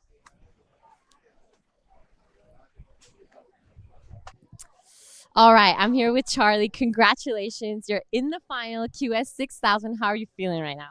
Thank you. Yeah, I'm so stoked. I didn't expect to get this far, but yeah, I'm frothing. Okay, so you're telling me you're supposed to be flying to Bolito today, but obviously you're going to stay for this final. What is your approach? Yeah, supposed to be going there, but just going to go tomorrow, get there when I get there. Yeah, the waves are super fun today. Smaller, but kind of plays right to my surfing, so. All right, so what are you going to do now between now and your heat? Probably just drink lots of water, watch the waves again, and get back out there. All right, I'll keep this short so you can get ready. Here is your bang bang. And is there anything you'd like to say to friends and family at home? Just thank you for all the support, my friends, family, sponsors. Grateful. Thank you, and we're going to throw it back to the booth. Unreal. Thanks, G. Here we go, everybody. Let's have a look at the first effort from the young fella out of the men's now, Dylan Wilcoxon, another 16-year-old major star on the rise here in Indonesia. You can see the conditions a little bit different today, so everybody learning on the fly, ladies, and just getting their head around the ocean here. Just nobody really teeing off just yet. A little bit of feel-out waves going on here. Even Elliot's last wave deciding to boost again. So he's ridden 3. Dylan's on the scoreboard, starting to take shape. So yeah, back to your story, Safi. Big year coming up then. What do we? The back end's all looking like 6,000s, is it? Yeah, by the looks of it and the sounds of it, there might be an event in Japan, and then hopefully another event with Dylan getting up and going now, taking to the air again and lands that sick air. Yep. But then just goes quite fat, unfortunately. But yeah, I think the boys are going to really look for airs today with that wind. And Dylan's got them dialed in, right? Yeah. We saw the varieties he threw down yesterday. Absolutely. And it is a light little onshore, which sort of provides ramps and those fluffy landings. So the fact that he's just nailed that one, it was just a small little inside wave, but it's probably just settled him now, and he's gone, all right, more of that. Go bigger, do it out the back, and the numbers will increase. Yeah, that's it. Get your feet in the wax and the nerves settled. But yeah, no, big year ahead for all of us. Hopefully another event in the Philippines. I haven't been there yet, so I'm really looking forward to going to the Philippines towards the end of this year. But yeah. You'd love it. Yeah, you're going to lose your Super mind over excited. there. This is that first wave of Dylan's 4.5 is what it looked in as. And yeah, he's looking really strong right now. Love that he's just gaining momentum, catching heaps of waves. He's actually currently ranked 6th on the Asia rankings right now. And this result is going to be a huge step up on that rankings list, and hopefully into a Challenger Series qualification. And Mark, yesterday he was looking really good. He's looking the goods today right now. We actually saw Elliot have a pretty similar start to his last semi-final, and then he just switched on and went to town. I think we've got a really good heat coming up. Well, thanks for giving us 35-minute matchups this morning, everybody, because it's just for our benefit, the surfers' benefit, but for the entertainment value. They can keep teeing off knowing that, that extra time. They got here via 25-minute matchups pretty much all the way. They've now got 35. So there's still plenty of waves out there to get the job done. As you can see, Dylan's investigating again. He's probably just wants to keep surfing and surfing his way into his best form. He's looking for ramps, obviously. And I mean, why not? So it's a battle of a bit of a David and Goliath matchup here with Elliot and young Dylan. So I'm really interested to see just who books the first spot in the grand final. Just such contrasting characters and stories. Absolutely, yeah. I feel like they both have so much more to give, and when those waves come, I'd say they'll be going to town. I'm really looking forward to seeing Elliot really tee off and then Dylan answer back afterwards, keeping his nerves and gosh, it's such an exciting day today, and I'm really looking forward to seeing who gets crowned the champions of Nias this year. And true, it's been a long week, but yes. And obviously the swell hasn't stuck around, but they've still got so much talent to showcase. So Yeah, absolutely. It's been so great to watch. And Dylan especially has been looking really strong in the air, gets that another rotation to completion, and he's just gaining a little bit more momentum in this semi-final. And as you said, Safi, the conditions have changed a little bit. I saw you and Taylor heading down on the bike this morning I was sitting at Casa Bebas with Giada. We were having our morning coffee, and I was like, it's Safi and Taylor.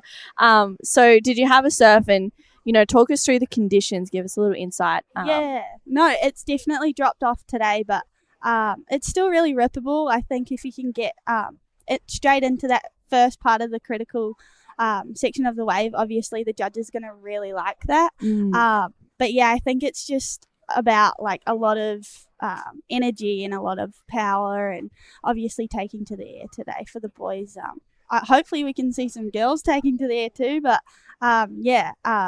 it's slow, but Dylan just making the most of this. Yeah, surfing his for way into sure. form in this final, Absolutely. isn't he? You can see just starting to feel it now. He's just riding sort of the B grade waves, but they've got ramps, and he's got an A grade air game. So he's just sort of collecting points under the guard of Elliot, who's waiting for something bigger and better because that's his strength. And Dylan, he's just getting better as he goes. How's these numbers looking there, True? Yeah, 5.23 for the last of Dylan. His first was a 4.5. So Elliot, he's got a 3.83 and a 3 currently in his scoreline. He's chasing a 5.9. And I feel like I haven't seen, this much of an excitable Elliot in events before. He's just got this different energy about him in this one, Safia. It's great for us to see because he's just absolutely showing the passion. He's showing the fire in heats. It's great to watch. Totally, yeah. I think Elliot's just got so much to give.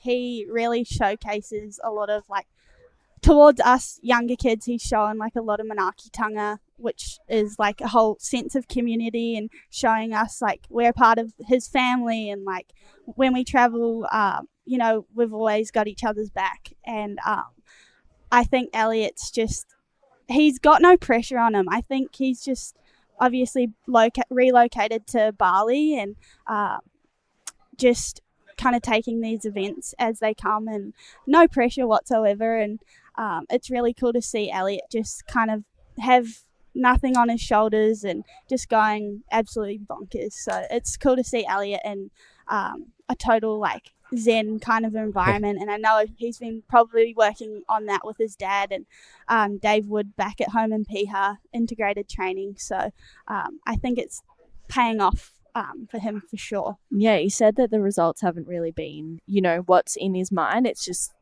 to do good surfing in each heat. And it's, obviously there's a little thing being I'm in the semis, blah, blah, blah. But he's I just want to do good surfing. Absolutely. And I just want to catch good waves and do what I can do best on that. And I think that is seriously such a secret, especially in these events. And it's really paying off for Elliot right now. And but Mark, it's Dylan Wilcoxon that's out in front with a 5.23. Well, it is, and it's a. You can see his theory. It's just keep surfing. He knows he's got the game to get numbers because he only needs one section. Just a ramp will do it, and a lot of these, even sort of half-size B gradish waves in today's conditions are enough for him to get these mid 4s, mid 5s. He got a 9 off sort of one massive turn yesterday, massive air. So his tactic is a little different, and he'll probably settle maybe once he gets priority. But under the guard of Al, he's just investigating around, and it's paid off right now. He's caught more waves. He's got bigger numbers. So being a Groms like to keep surfing. So I imagine until he gets the priority, he's probably maybe going to do more of this, which is good for us because there's a lot of ramps out there, and Dylan's a bit of a pilot. So I think what else goes well for Elliot and why we're seeing such a good result for him here is he's invested so much time on this beach, on this piece of reef, and coming and chasing gigantic swells, going to all our Asian events throughout the years. And he's been here a bunch of times with the Rashi on. He's been here pulling into gigantic surf. And between him and his dad, Jamal normally travels to these events with him, and he's not here this year. But, Al's... he feels comfortable out here any size, and I think that, and like you were saying, no pressure on the shoulders, not really chasing the points. It's kind of working in his favour. Yeah, absolutely. Yeah, I mean, when I first wanted to come here, I remember Jammer telling me a story about Elliot and how he was surfing the swell of the year, and I think it was the year the boat went over the falls. Yep. And Elliot got held under for 2 waves, and he thought he was going to die, and I'm pretty sure he blacked out. And after hearing that, I was like, oh, do I really want to go to that? But here you are. Here we are for the 3rd time. But yeah, no. Fortunately, I haven't seen surf like that yet here. Can't say I want to get blackout. 3-wave hold down. But glad to see Elliot's thriving and here today. So no, definitely time in the water out here is so important. I think It's actually a really tricky wave to surf and read sometimes if it's not barreling straight off the bat. So, yeah, true. You've been here a few times. I'm sure you know the drill, but Yeah. here's Elliot about to take off. Yeah, using the priority. He's waited a while for this one. He's patient. He's just trying to find that critical section, releases the fins, gets the rotation and completion. Quick foam climb as he kicks out of that one. So Elliot's got himself back into the game. He's looking for a 5.9. And that first turn was pretty exciting to see from Elliot, but I think he might need to get another connection to really challenge that 5.9.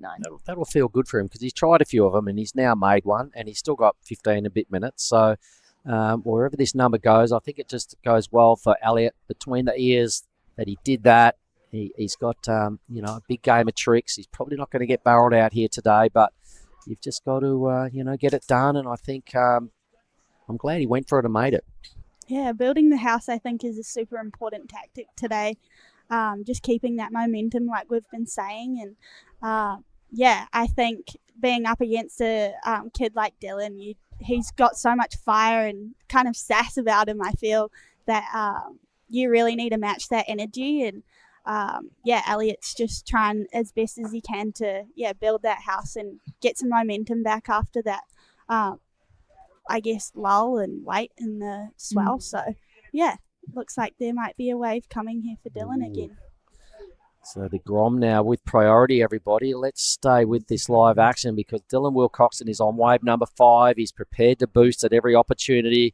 He's just winding up here, so gives it a nice hit with a big section. Another large second section. No aerial antics that time, just keeping it solid. Just top to bottom belts, looking pretty good, trying to burn off a 4.5. What did you like about that one, Safi? Yeah, I think he going back to like original surfing and I guess, just wanting to stay right in that pocket. It is super crumbly, so it is quite hard to really keep that momentum, but he did really well to keep going down the line and made the most of that wave. And I think the score will probably reflect that. Do you think it goes into his top 2? Potentially, but I'm really not too sure. Here goes Al. Elliot, he's up and into this one. He gets that second turn in, tries to get a club sandwich. Unfortunately, just not a completion. That last wave of Dylan locks in at a 5.03. So Dylan extends his lead. Elliot is now chasing that 6.43 to go up into first place with just over 13 minutes to go. And Safi, I've been meaning to ask you as well. You had the privilege of going to Fiji with Leilani before coming here.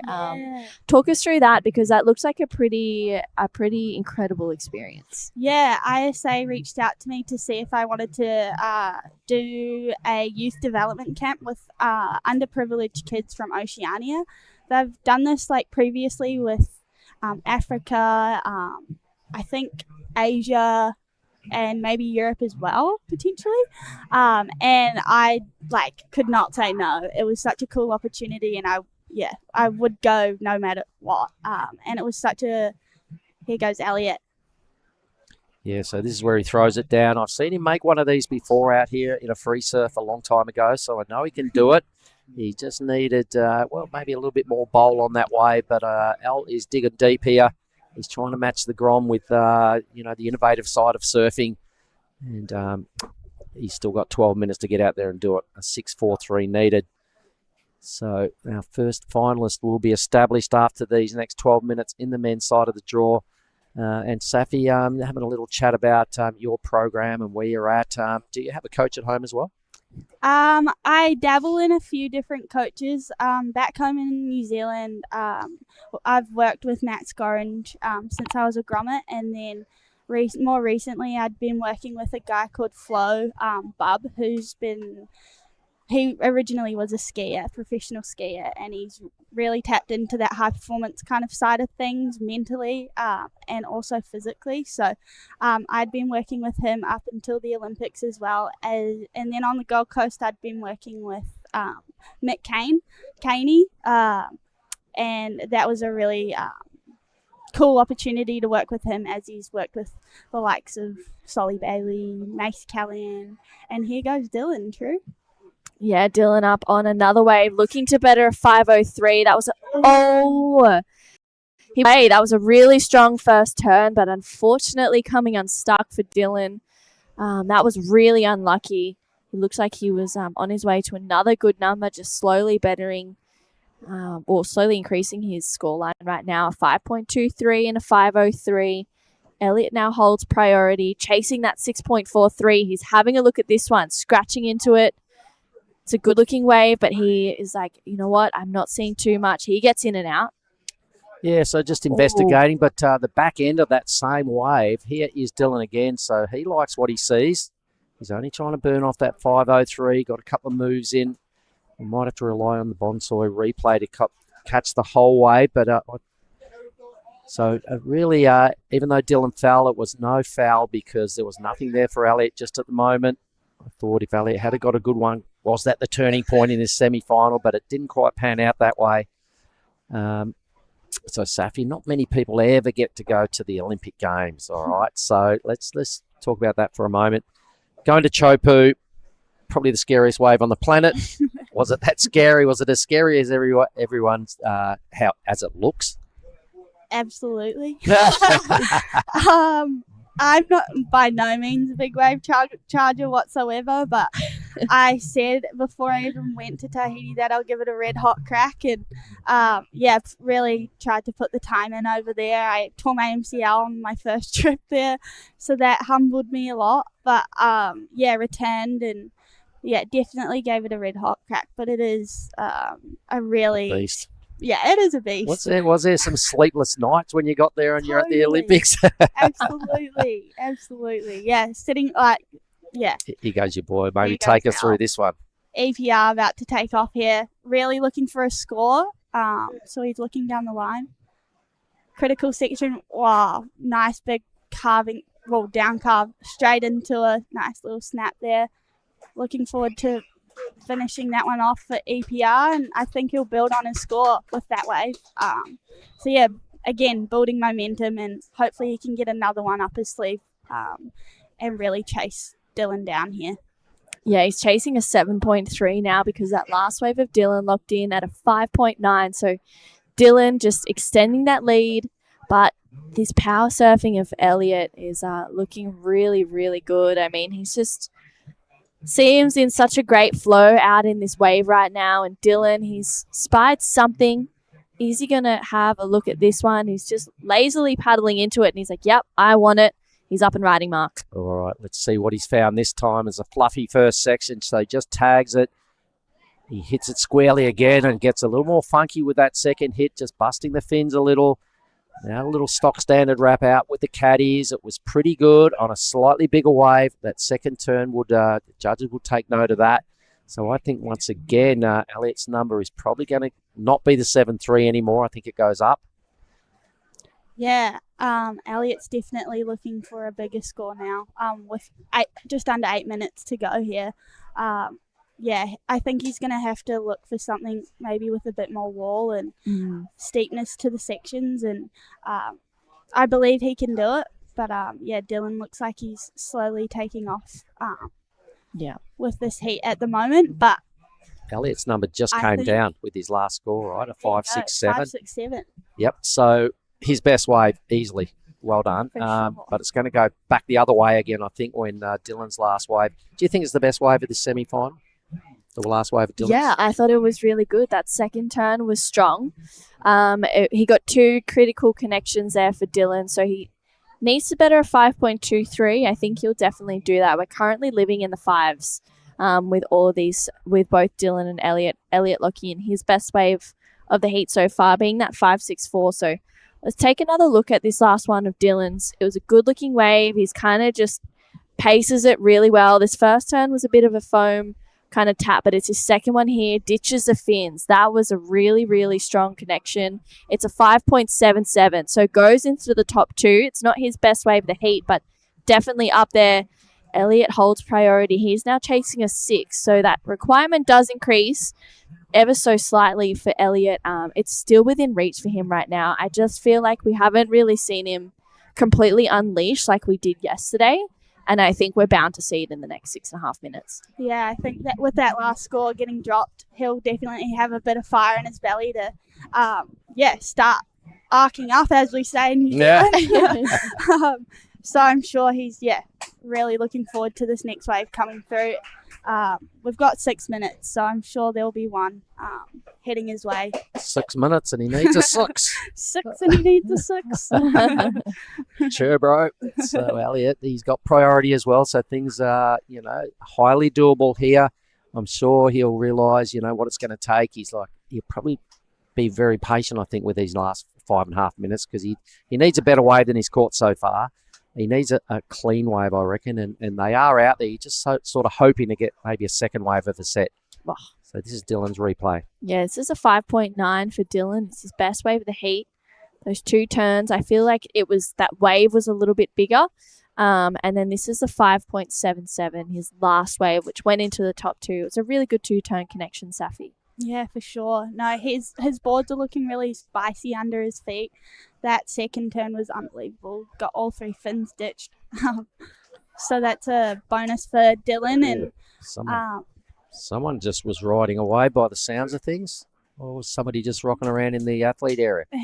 Maybe some encouragement for Teddy going out. The next seat, right, okay. So the next seat are starting to get their groove on and get their game faces totally dialed. So next semi will start in just under 5 minutes. Elliot's on the hunt here. He's looking really invested in this next swell, people. He's put in some massive strokes to get to this point. It's looking like a set wave. He might get a nice, easy little chip in here. So Al's got his bigger wave of this semi-final so far. His first turn is here, and he hits it high and tight. That was pretty sick. Still got a bit of work to do. He was on his way to the number, I believe. He just needed to ride out of that move. He threw it all on the line. Wow. I reckon he was there with that move. If he had made that, I think he gets it.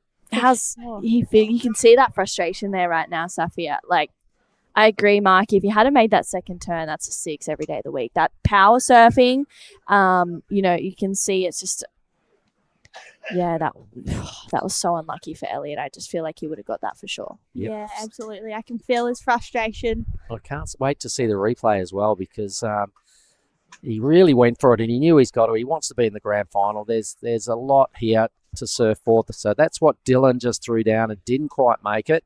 This is the replay of ours. What did you like best here, Safi?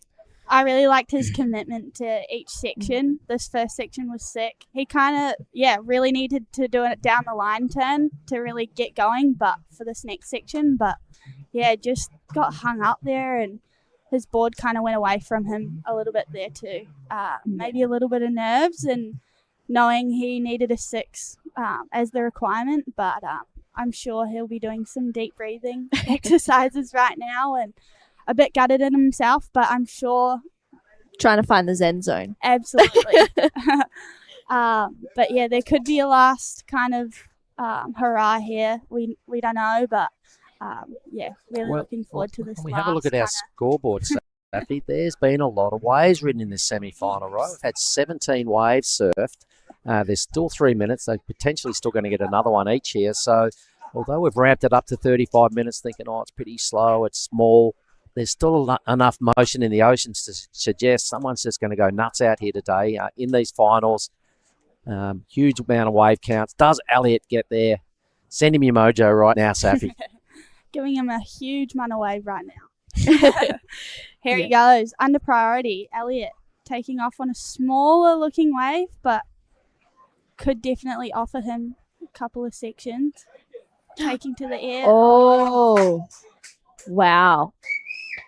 Al's kind of feeling it. His body language looked pretty good at the end of that wave. I mean, he threw it out there again, matching Dylan with some innovative moves of his own. Got 2 sections, two manoeuvres for the judges to decipher. And True, what do you reckon?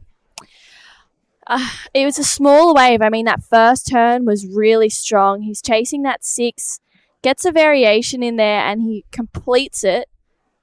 I'm not too sure. It's going to be really touch and go for the 6. I think with 1.5 minutes to go, he might need to catch another wave. It could go into the top 2. I'm not quite sure. I feel like the rotation was almost there.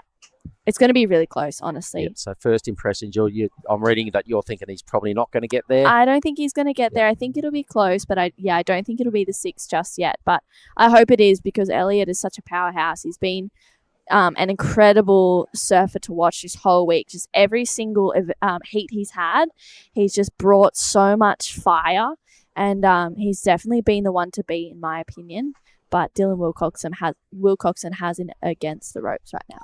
Well, Dylan's got 45 seconds. Everybody's got their breathless down there in the athlete zone right out front of our restaurant here where we're parked up, because this is a big moment, and the number is in. It doesn't go there. What is it there, Safi? It looks like it's just a 513 there for Elliot. Went close. Had a look at it. Went close. Yeah. Definitely had a sniff. I think if he had got that half extra spin in there, it could have gone a little bit closer to that 6. But yeah, Dylan's just taking off here with priority and making sure Elliot, making sure he can close out this heat. Oh! Wow.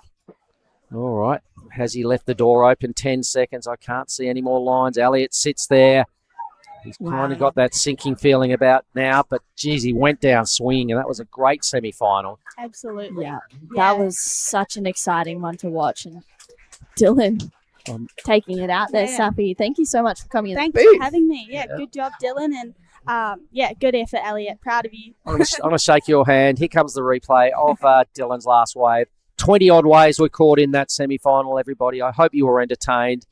There it is. So that's not into the top 2, but it is academic that Dylan Wilcoxon moves through. Let's throw to a quick break, and we'll be back with the second semi-final, and Ben Lorenzen is coming in. I said this. Yeah. There's one thing we all love to bits. It's a fresh spritz. A little bit of ice. Juice is worth the squeeze. Now the magic elixir. Next up, a bit more citrus. Mint. Agave. Hey, that is incredible.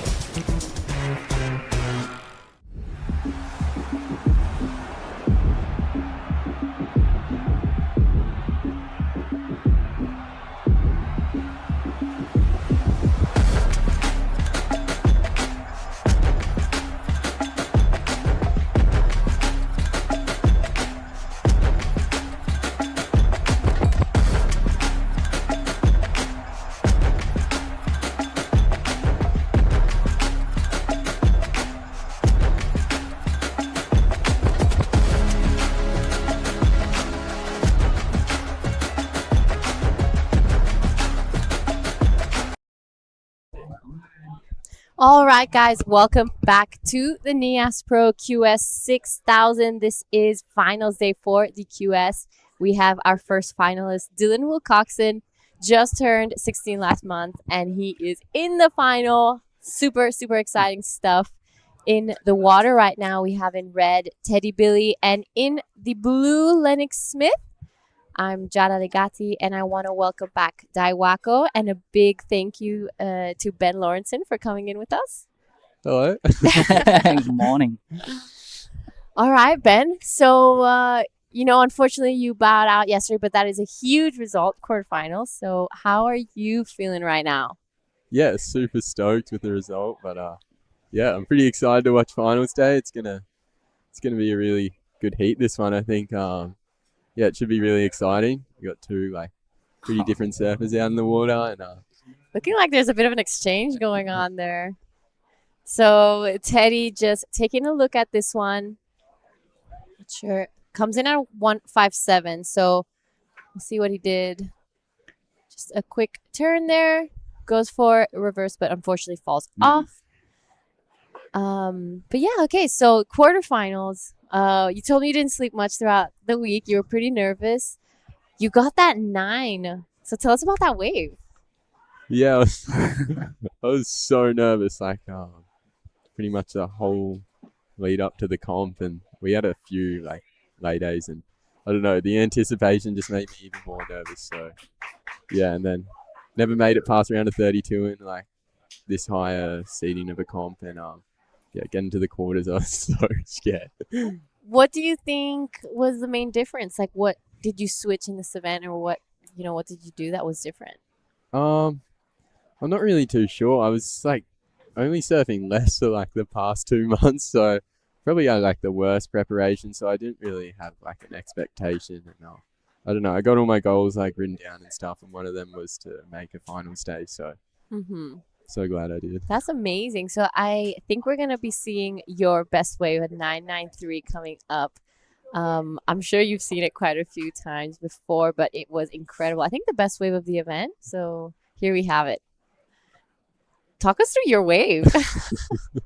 Yeah, I don't know. I was in first prio, and I sort of thought I was like way too deep, and then yeah, got that one pump at the start, but yeah, I don't know. Maybe I normally when I try to do the no hand pump, I come off rail, but yeah, I didn't that time, so I'm pretty stoked, and got to cannonball into my mate Cam in the channel. It's pretty funny. So of course the wave is incredible, but I think what people really loved as well was your claim and your mount off. So what were your emotions just like through the roof then? Yeah, I didn't think I was gonna make it, so yeah, it's definitely a really good feeling like coming out of that barrel, and yeah, no, just seeing the boys like cheering in the channel, it's no better feeling, and yeah, I'm just stoked. Yeah. So you were in Crewy as well earlier, and how did you go there, and how did you like change the mentality and switch it up for Nias? Yeah, Crewy is like my first comp back in like maybe like since the Philippines last year, so it's been like a really long time between events, and yeah, sort of just lacking a bit of confidence for sure, and I don't know, losing definitely is like something hard, you know, and like especially as an athlete when you work really hard for something and then to like bow out first event back and you know like just the waves not going your way or something definitely takes like a toll on your confidence for sure. But I don't know, I think just putting out positive energy and like having a positive outlook on things and having a good takeaway from each event, and I think journaling is really important, and yeah, I just know what I did wrong and then just reset, and yeah, definitely got a lot of confidence going right, and yeah, stoked to put a contest together. That is like really great stuff you told us, and we'll get right back to that after this post-heat interview with Dylan Wilcoxon. All right, everybody, I've got our first finalist on the men's side of the draw. It's his biggest event he's ever been in. He's 16 years of age. His name is Dylan Wilcoxon. Dylan, honestly, how are you feeling right now? Yeah, super stoked to make the final. Yeah, stoked. All right, well, he's going to be doing all the 6,000s this year. Ever in your dreams, it could be the possibility you might even end up surfing on the Challenger as a 16-year-old. Has that ever crossed your mind? Yeah, maybe.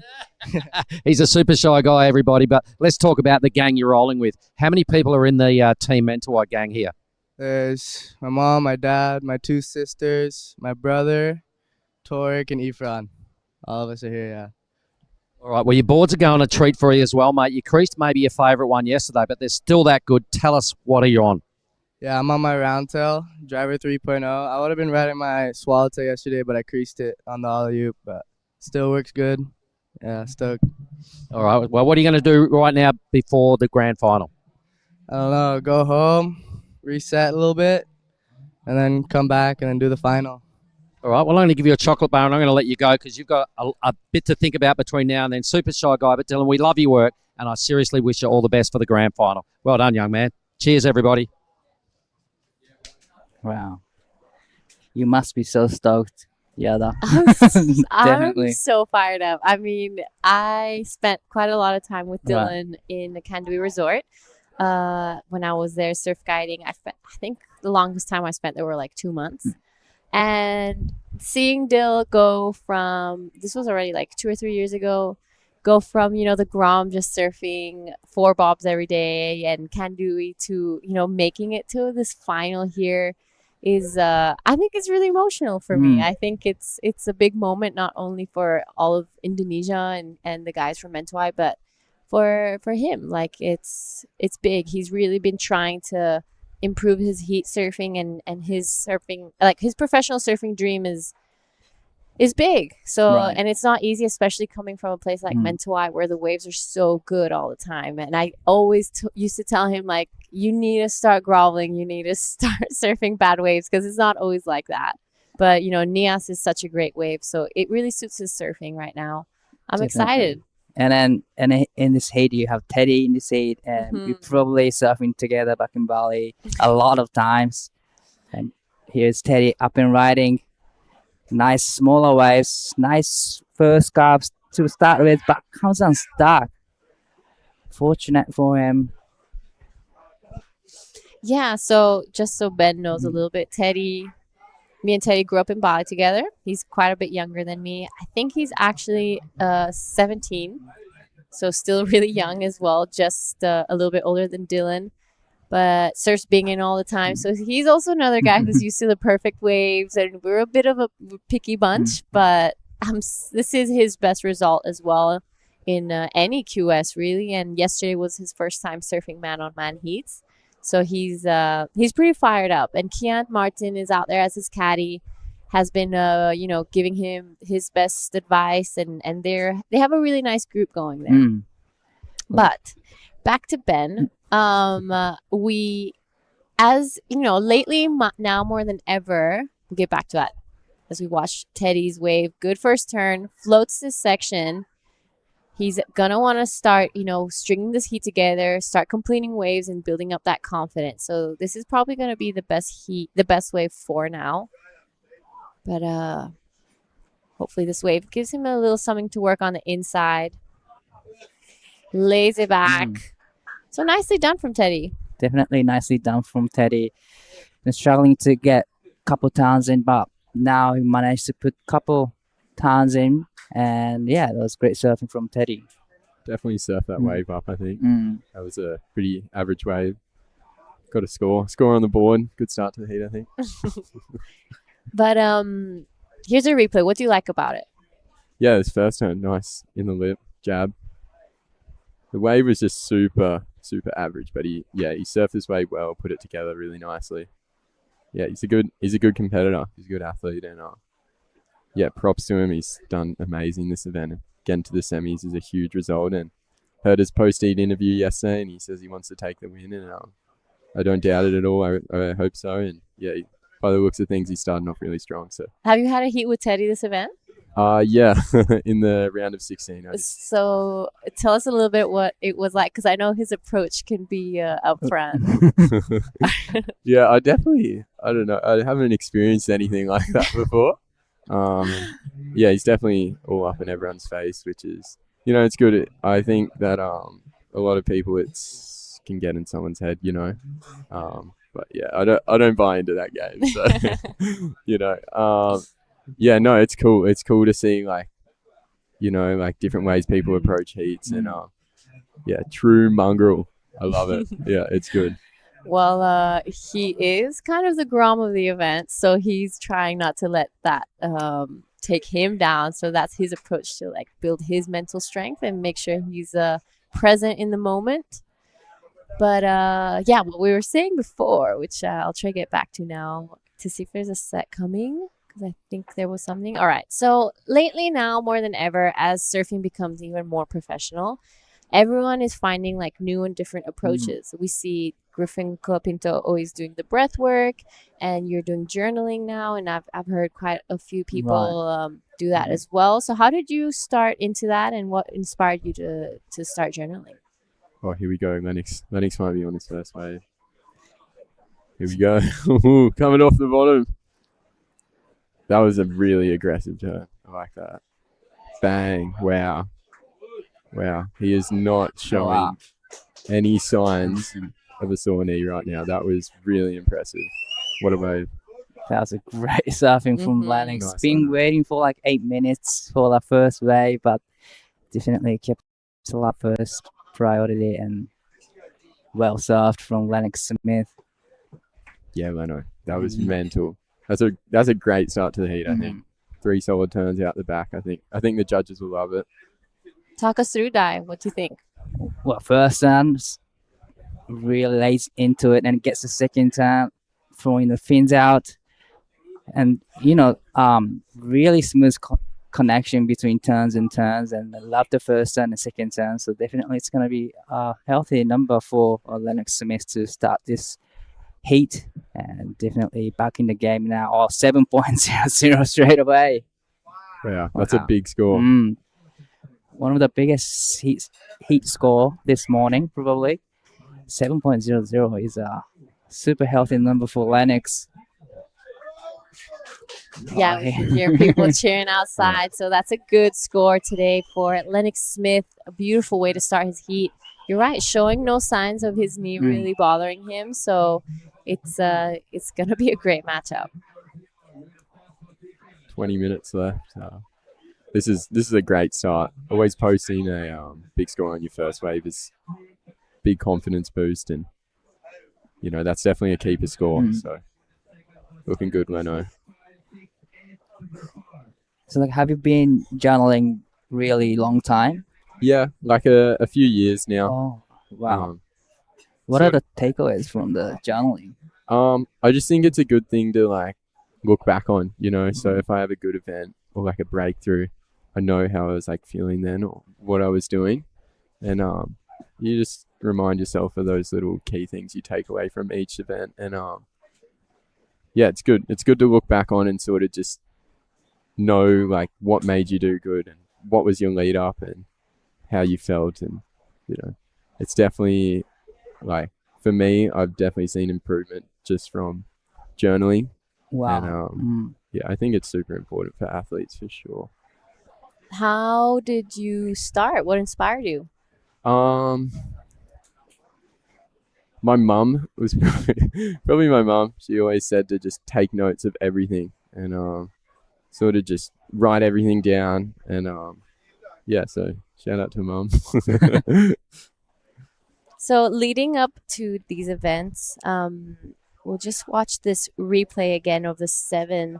Lennox Smith really jammed it in the pocket there. I like this turn. It went a little more vertical there, showing that he is giving the variety, pushes the tail a little more on that third one. This last turn just to like wrap it all up, show the judges that he's under control. He's got it all down. So a 7 for Lennox Smith. That must be a little bit of a jab for Teddy. You don't love hearing your competitors start with such a high score in their first wave. But right now, Teddy, talk us through this one. Coming off the bottom. Nice. That was a really aggressive first turn. Looks like he's picked the first wave of the set. It's going to give him an M bolt. Oh, nice. Nice. Throws the fins into reverse. That's a great wow. comeback wave right there. Super solid surfing. Definitely great answer back from Teddy. He knew that he needs to go big, and that's exactly what he did on the last turn. That was massive rotation from Teddy. All right, Lennox out the back. Taking a look at that one, wasn't really convinced. So Teddy, a different approach to Lennox's first wave. He's gonna try go big. He heard that 7, and I think Teddy's not gonna be holding back from now on. But yeah, so while we wait for that replay, coming up to these events, what does a normal day to you look like, and how do you train for these events? Yeah, so normally I'm working in the lead up like quite a bit because like the comps are definitely pretty expensive to do, but in between like work and stuff, it's a lifeguard back at home, so even in a full day of work, you can get a surf on your lunch break and before and after work. So it's a pretty awesome job for like what I'm doing. And yeah, and then I train a few times a week with my coach back home. His name's Ash Jones.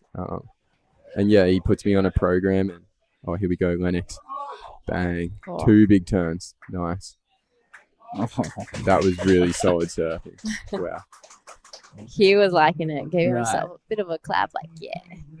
Would love to see the replay of that one. I'm sure he got some really nice turns down out the back. So the last of Teddy comes in at a 5.33. Now we're waiting for one more score of blue to come in, but I think it's going to be a pretty good one. So here's a replay of the last of blue, taking off this nice set, floater section, and Cameron. And this is a nice, projection turn from Lennox, and that's a much better looking turn. And it gets another one in, so that's a smooth transition in between turns. That's great surfing from Lennox Smith. He's looking confident. He's looking good. These are 2 really good scores. So he has a bit of a knee injury. Can you tell us a little bit about what he's going through and what happened? Yeah, I spoke to him yesterday. He said he just came back from like 100% pretty much. He said he had done something to his meniscus in the outside of his knee. Oh, Teddy ripping in. Wow. Super unfortunate to catch a rail there. That was a big turn. Yeah. So he was saying he's 100% and he's coming now. He just injured himself here. Yeah, I think in the round of 16, he said that he just felt some pain through his meniscus. I don't really know too much about it, but yeah, he definitely said he was hurting. But by the looks of things, he's ripping. Wow. So he's a tough guy, and yeah, surfing really well for his knee. And yeah, The last wave for Lennox Smith comes in 617, so 2 solid scores on the board now. Lennox is in the lead. Yeah, so 617 and a 7 for Lennox Smith. Now it is Teddy Billy with a bit of work to do. A 784 is a pretty big requirement, but with 15 and a half left and only 2 surfers out, it's you can either do it in 1 wave or you can catch 2 waves and kind of catch up.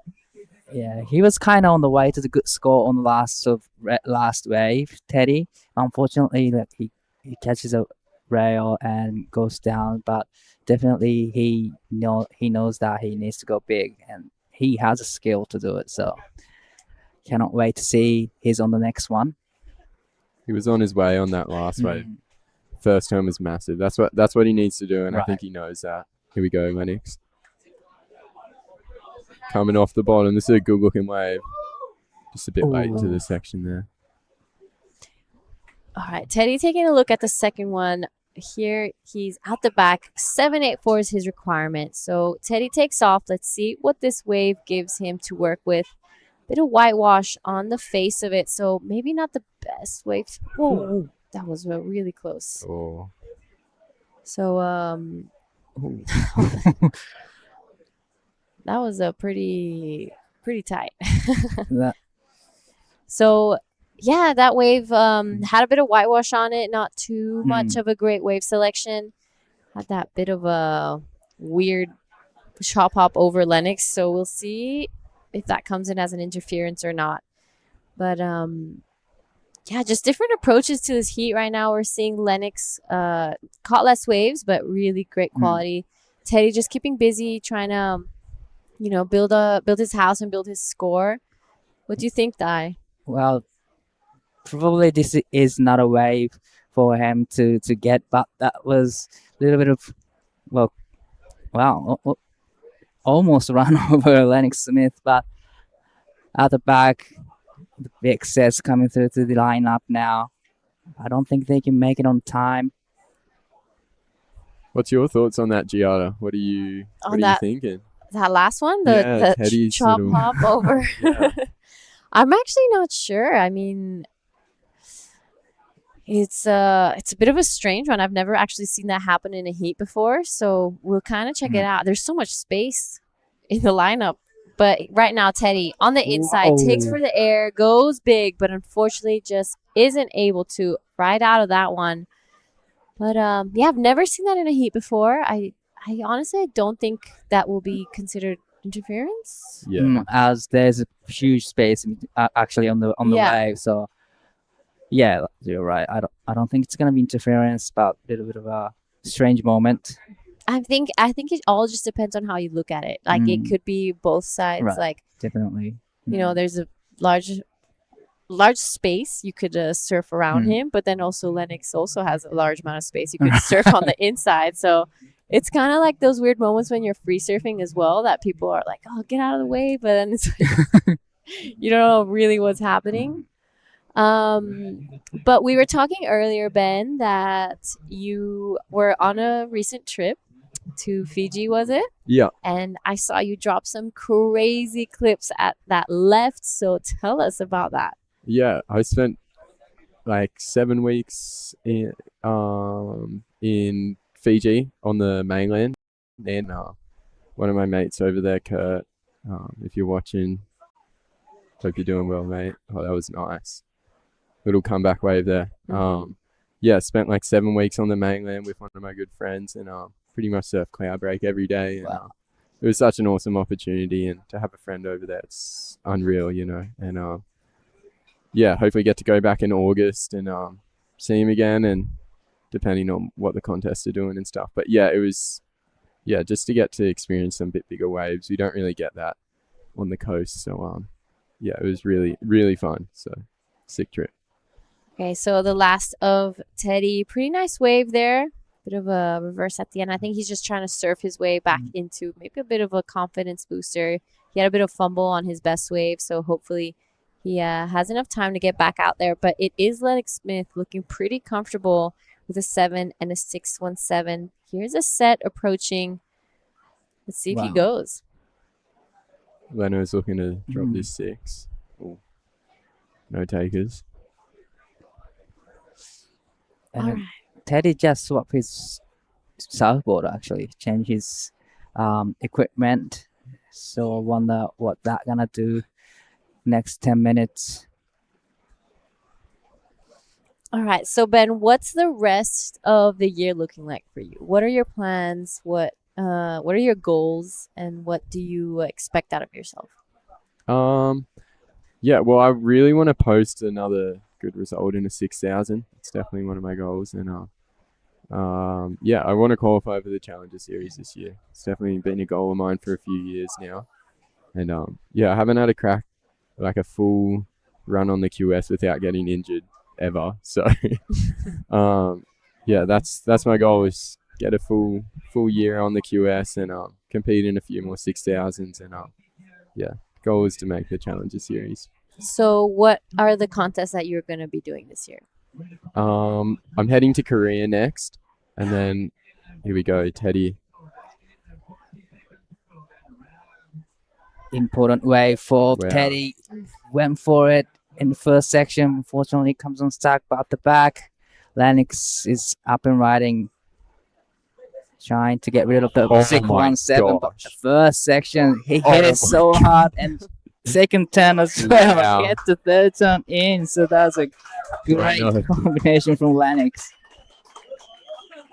Holy smokes. Wow, that was a really good wave from Lennox Smith. I think he's definitely getting rid of that 6.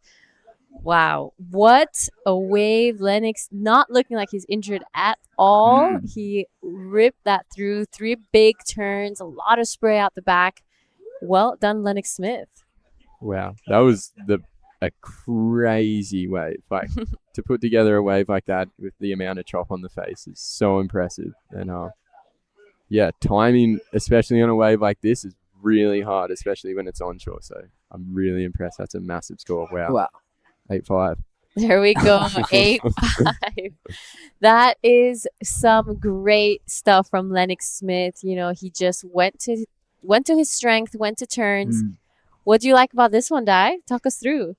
Well, I really love the first attack there. Just tucks into the right time, right section, and straight into the second. It gets third turn in, a little bit of release in the tail, and wow, that was a well surfed and great surfing from Lennox Smith. 8-5.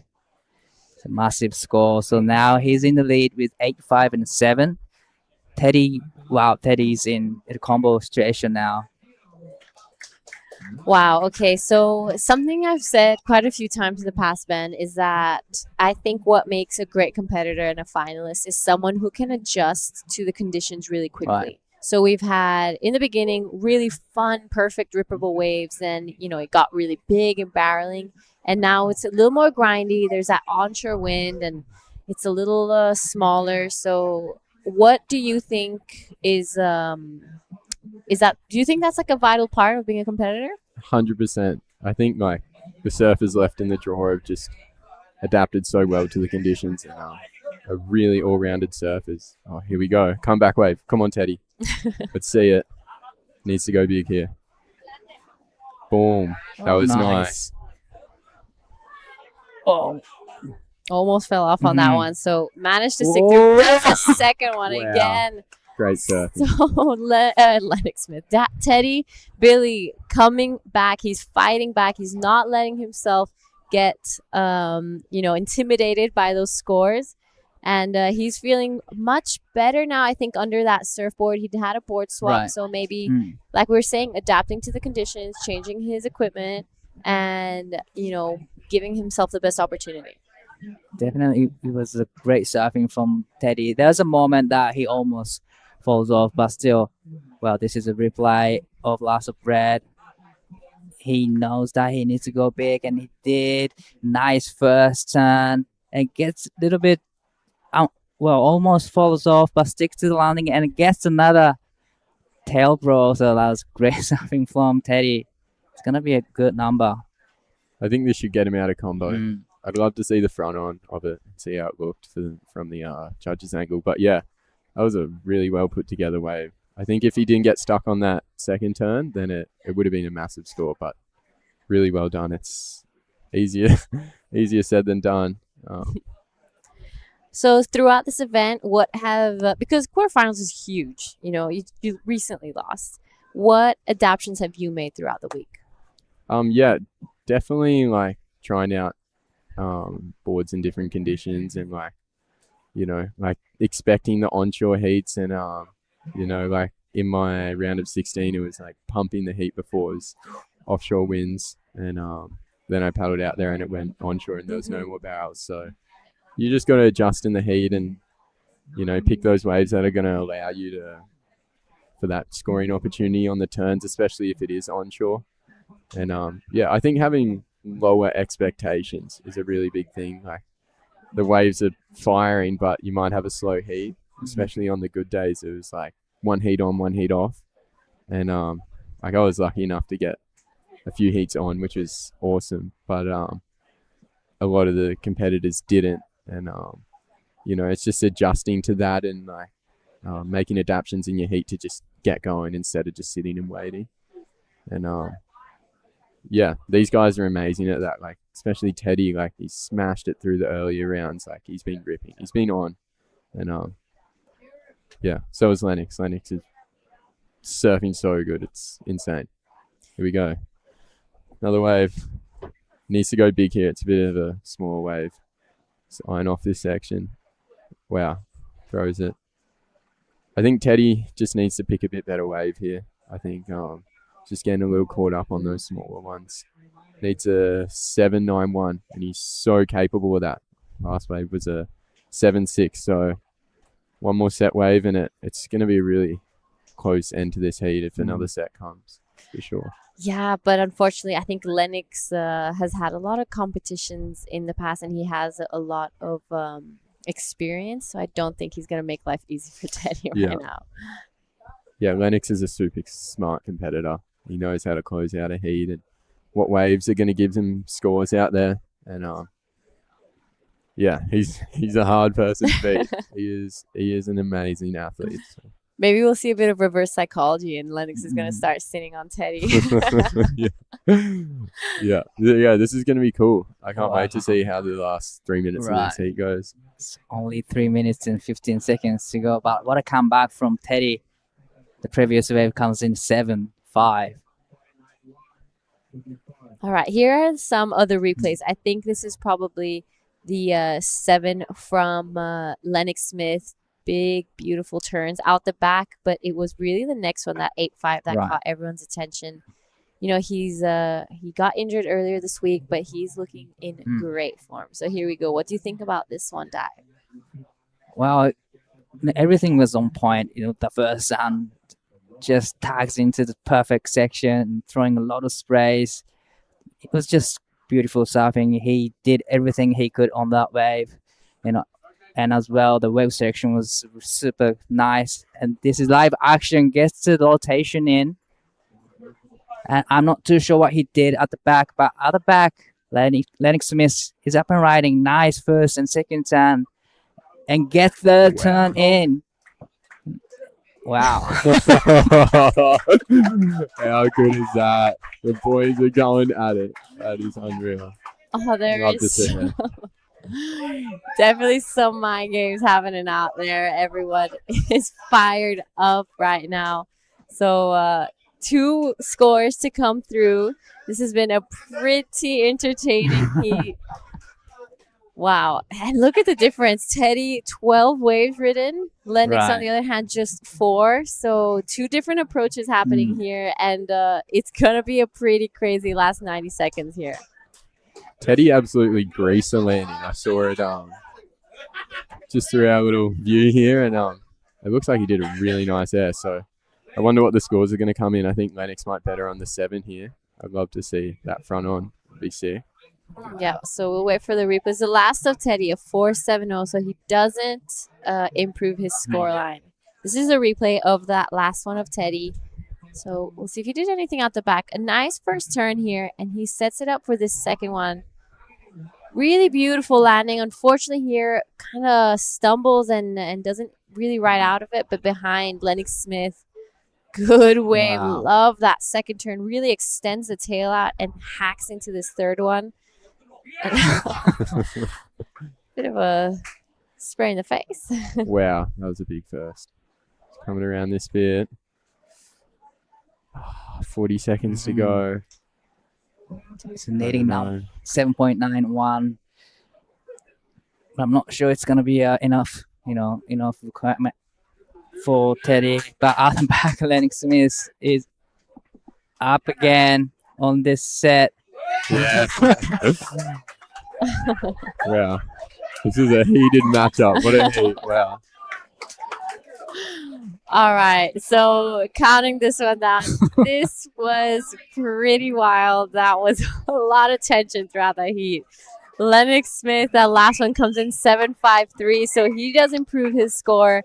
Teddy Billy, unfortunately, I don't think catches another wave. So Lennox Smith will be joining Dylan Wilcoxon into the final right after the women's final. So we're going to head over to a quick break, and we'll see you guys in the women's final. Cow! Oh, mate. I just went for a drive.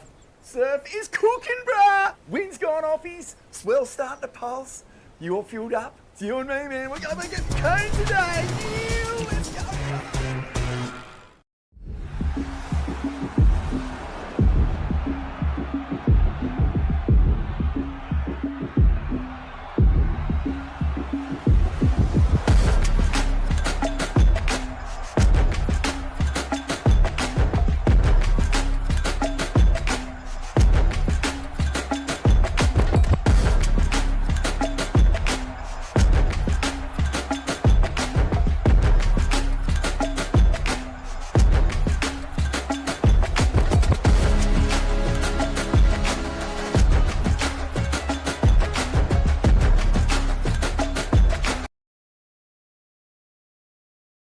Welcome back to the Nias Pro QS 6000. Right now in the water is the women's final. Lucy Dara, Charlie Hatley. It's been a big couple days, but we made it, guys. I'm Jara Legati. I want to welcome in the booth with me True Starling and Mark Clift. Welcome back, guys. Oh, thank you, Giada. I'm so excited for this final. Lucy and Charlie, they're good friends. This is a dream final for them, 2 goofy footers. This is going to be pretty crazy because both of these women have obviously been dominating throughout this whole event. And yeah, this is just pretty incredible stuff. They're 15 and 16 years old. They're still really young. 6,000 points on the line right now. Can't believe it. I know, right? And it's good to see new faces at the highest end of events like this. So we've got fresh stories as well. We've got a couple of stars on the rise, having a huge event here.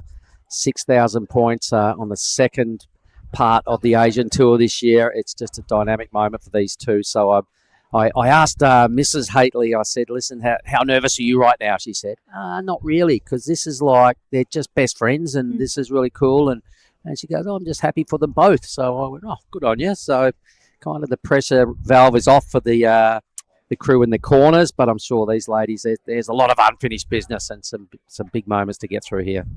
Yeah, I was down at the competitors area while I was watching the first semifinal with Dylan Wilcoxon and Elliot. And actually, I was surprised to see both the girls just sitting down having a juice. They're like, we should take photos together with our rashies.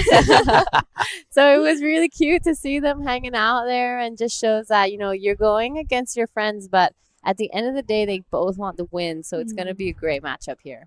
Yeah, it really will be. I was speaking with Lucy in her post-day interview, and I was like, this next semi is really good. And she goes, I hope Charlie wins because I want a final with Charlie. And I was like, wow. And that's what she's got. And I feel like both of them, they're just going to absolutely go for it. I mean, they both have a very similar approach to the waves, that backhand attack. Charlie maybe has a little bit more experience in this, like, pointier end of the draw in the sense of, you know, she got a semi-final or a final finish over in Cloud 9. So she's used to this little bit of extra pressure. And Lucy right now, she's got nothing to lose. You know, this is her first ever QS final. This is like the furthest that she's gone in one event like this. And she's just happy to be here and to keep surfing. And what an event. I mean, surfing Nias by yourself with your bestie is like kind of a dream. Yeah. So I'm hoping to see some really good scores from the girls and get some surfing. But I just want to touch base a little bit on that last semifinal. Let's talk about that. A lot going on. So, you know, it kind of started off. Teddy, and throughout this event, has had, you know, that fame of just being very present in the heat, sitting on his competitors. And when Ben told me that in the heat he had with Teddy, he was all up in his face and like a very strong approach. And I felt like Lennox maybe is like the opposite of that. So there was a bit of an exchange in words in the beginning of that heat. Oh, there was a moment, was there? Yeah, it was wild, but it was entertaining. You know, it shows how important it is for all these competitors. And but yeah, Lennox getting the better of it and passing to the final. All right, first wave of the grand final goes to Charlie Haitley. She's just surfed off the screen, but we'll catch up with her in a moment. But she is on her way. We'll get a replay. Good old Bonsoy, they'll get us a replay.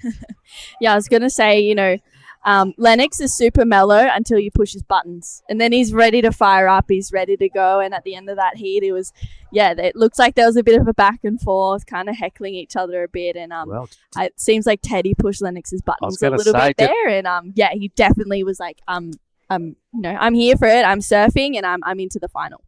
So did it backfire for Teddy? Did he poke the bear a bit too hard? It kind of looks like it because Lennox smashed that heat. It was just beautiful surfing, really tight in the pocket. He wasted no time in between turns. So it was really well done from Lennox. And it didn't look like he was fighting an injury at all. So wow. This is a replay of the last of Charlie Haitley.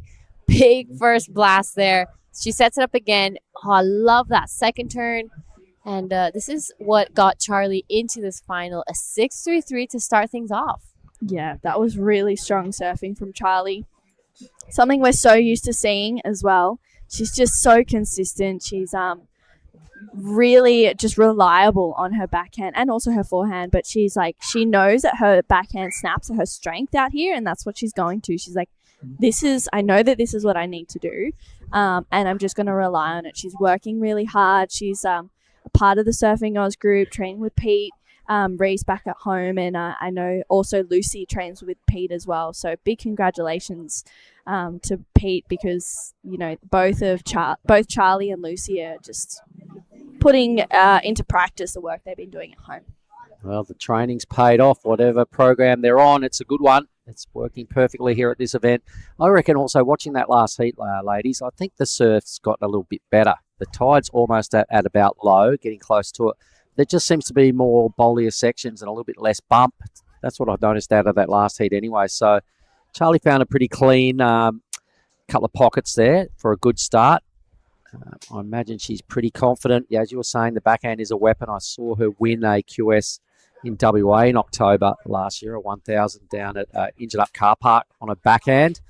Went crazy there. It looked really good. It fitted into that wave perfectly as well. And, she's really just surfing to her strength throughout. And having a folks here, I think, is just really settled to Charlie. They've got a big travelling program coming up, but she's another youngster on the rise. So, you know, I reckon remember these names, everybody that's tuning in, because you'll be hearing a lot more from these two.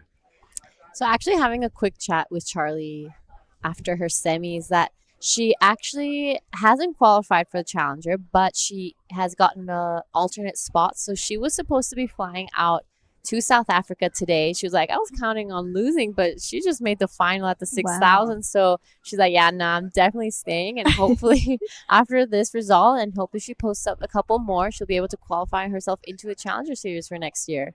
Yeah, wow. She was in the Newcastle event as well, that first Challenger Series. So, it's great that she's able to head over to South Africa. And Charlie, she had a little bit of a fumble in Cruy. She had priority. There was a wave coming through and she just didn't take it. She didn't need a big score. And I was talking to her and she was like, I don't know. I don't even know what I was thinking. I don't even know if I was, and I know that rattled her a little bit. So I think this is a huge confidence boost for Charlie being in the finals. She just wants to surf and produce her best surfing. And she's been doing that this whole event and so far in this final as well. A 6.33 is a great way to start. Looks like there's maybe a line rolling through, and it's definitely looking like it's getting a bit more consistent, as you were saying, Mark. Yeah, I think it's improved. There's just more better scoring opportunities out there. We'll have a look at Lucy's first effort now. Rolls in on her backhand. So the judges have got clear indications of, similar styles of backhand surfing. Really tagged that second section beautifully, a big clean section. So they'll now be remembering and probably watching replays of Charlie's first wave as well, because Lucy, really good connection with that second section there. I really liked it. So great start for both. Looks like Lucy's done a bit of a board swap as well. She was riding that pink board a little bit earlier on throughout this whole event, actually, and then also in that semi-final earlier. So she's changed boards, just relying on, her instincts and her gut in regards to what equipment she should be riding out there. And Charlie had a little look at that one. The next final, though, for the men's, wow, it's going to be a pretty exciting one. Dylan Wilcoxon and Lennox Smith. That's huge. Yeah, and now that I'm seeing a little bit of this onshore wind come on, I'm hoping that Dylan takes to the air, because that's some of the biggest scores we saw yesterday was Dylan just landing his those connection big again. turns. True. What did you like about this? Yeah, that was a really great first turn. Lucy's backhand is super strong. Gets that second one in. That was really smooth. And just flowing through each turn. She's looking confident. It's a really good way to start off her final. She looks like there's no nerves. Yep, the friends are duking it out in the grand final. There's a lot on the line here today. 6,000 points you can't buy. Big numbers are going down all over the place just for their first exchange. It's just about neck and neck with a slight advantage to Lucy. And I reckon that was probably purely because of the connection on that second move. Yeah, so both the girls are incredible surfers. I just think maybe Lucy's wave had just a bit more face to it and was able to just hit it a little tighter in the pocket and go a little more vertical than Charlie. But, wow, this is going to be a great matchup. You're right. Both girls have strong backhand turns. So it's a great way to have this final. Yeah, I know they were really excited for it. Charlie, she's on a bigger looking wave, gets that first backhand carve in, loading up for a better connection there for Charlie. She rides out of that one, and that was a good looking turn there. Two turns, she'll get her back up, and I know that she's just happy to be building house right now, but I think we'll see a bit more coming from her in the next 24 minutes. Yep, and you can see our official photographers out there in the channel catching all the action. Being both very similar, backhand style, super young, lots of similarities. I think at some point there's going to be a real point of difference in this final to clinch it. The judges are seeing a lot of, big backhand blast, but maybe somebody's going to find a wave where they get to do it 3 times or a big fin bust somewhere along the way to win this final. So the stage is set, 23.5 remaining. Sorake Beach, Lagundri Bay here in South Nias, everybody. It's just off the coast of Western Sumatra. And here we are. Hope you've been enjoying the last 6 days. It's been a big campaign. We've just about rolled out close to 100 heats to get to this point. So been really good teamwork. Yeah, that last wave of Charlie locks in at a 5. So she goes up into the lead, and Lucy, she still has that best wave of the heat so far. It's a 7. She needs a 4.33 to go to first. And again, it's just not a big number for Lucy. She's been surfing so incredibly, and I know that both of these girls right now, I don't think they're feeling nervous. I think it's just like, hey, we're having a heat together. We just want to surf and produce our best surfing and push each other. Lucy, she's having a paddle, trying to scratch into this one. Looks like she does, Giada. All right, so let's take a look at this wave from Lucy. She wants to back up that 7. Good first turn here. Sets it up straight away. Really big blast there for that second one. Unfortunately, fumbles a little bit there, but manages to stay on her board. That's going to be a really good backup for Lucy Dara. Look, I agree. Really a solid second section again, and got up there and gave it a bit more sting than the last wave. The little fumble at the bottom of that. Let's see if that affects the score. But right now, they both have not put a foot wrong realistically. They're both into this final in good form, really doing some A-grade surfing here on some slightly onshore 3-foot waves at Lagundri Bay. Two best friends just teeing off here, having a ball. I think there's still more to come. They're just building a house, as we like to say, but they're in their groove. They're both well in the zone here, and here comes wave. Whoops.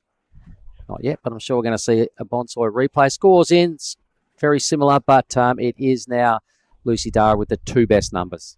Yeah, it's a 6.53 for Lucy's last wave. Charlie, she's looking for a 7.2 to go to first, and Lucy was like, maybe I'll take this one under prio, but doesn't like the look of it. And Lucy out to a strong lead right now. A 7 and a 6.53 is a good combination of scores for a final, but I think we'll see it start to increase towards the end of this one. Yeah, and I'm hoping so. The girls just having that baseline now, and it's already a great one. So they're just going to start cranking it up from now on. But I do love this second turn from Lucy Dara.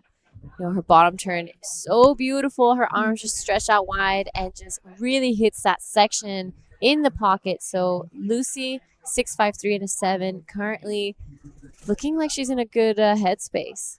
Yeah, for sure. Only 15 years old, and Charlie just turning 16 as well. These young women are surfing well beyond their years right now.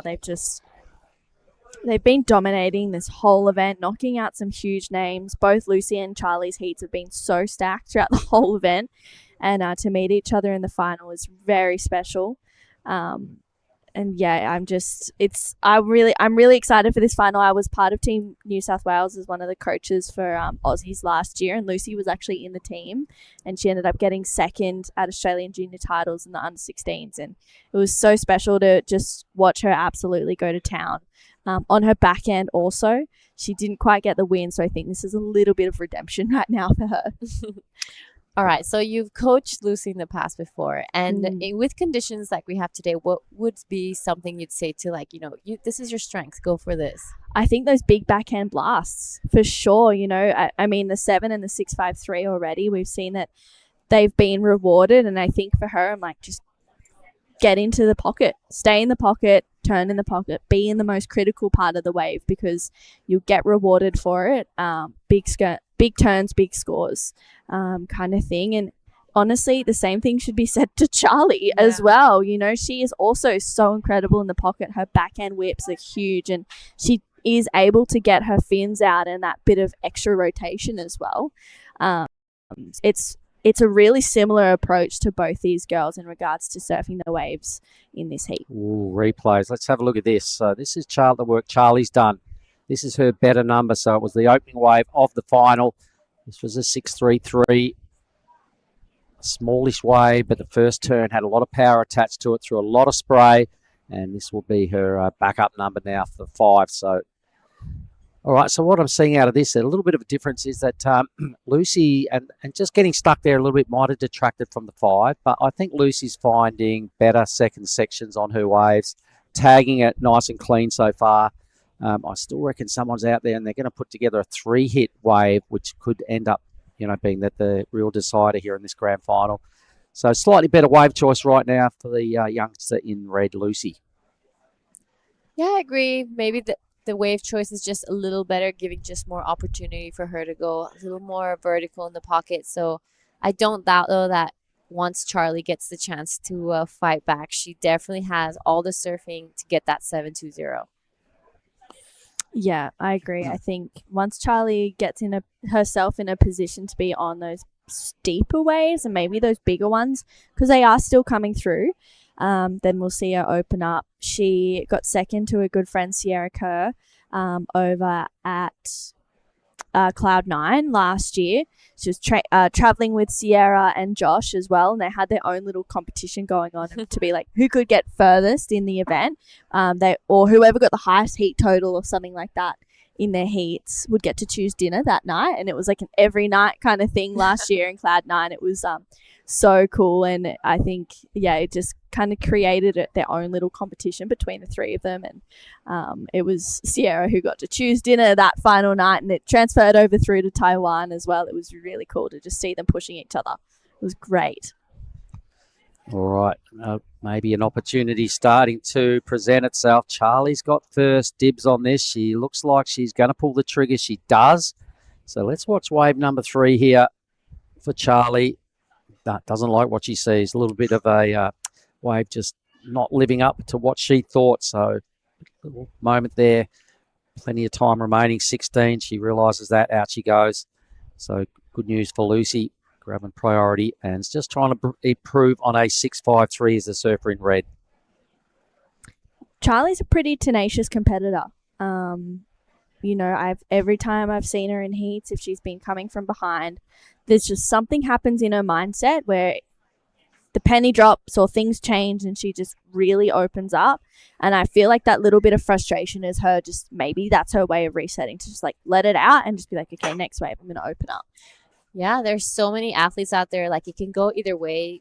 There are a few that just break under pressure and are used to just starting strong and finishing strong. And then once they have a bit of a mistake, they kind of just lose, all composure and just break down. And then there's other people, like you say, like Charlie, who under pressure kind of push through and fight back and get the scores they need. So I'm hoping for Charlie that this is one of her heats where she does that, and it'd be great to see a little bit of a battle go down between Lucy and Charlie. So potentially a little reset moment there for Charlie. She's the only surfer that beat Ella in this draw. She knocked her out of the event and beat her the other day as well to get into the quarterfinals. So she's got the belief there. She has been just looking so strong. Slightly different surface today, slightly smaller waves. Same playing field for everybody. We've seen a lot of the wave counts are really high through all our finals today. So the opportunities are there, and I can't wait to just watch Charlie bounce back here and respond to the 7.2 needed.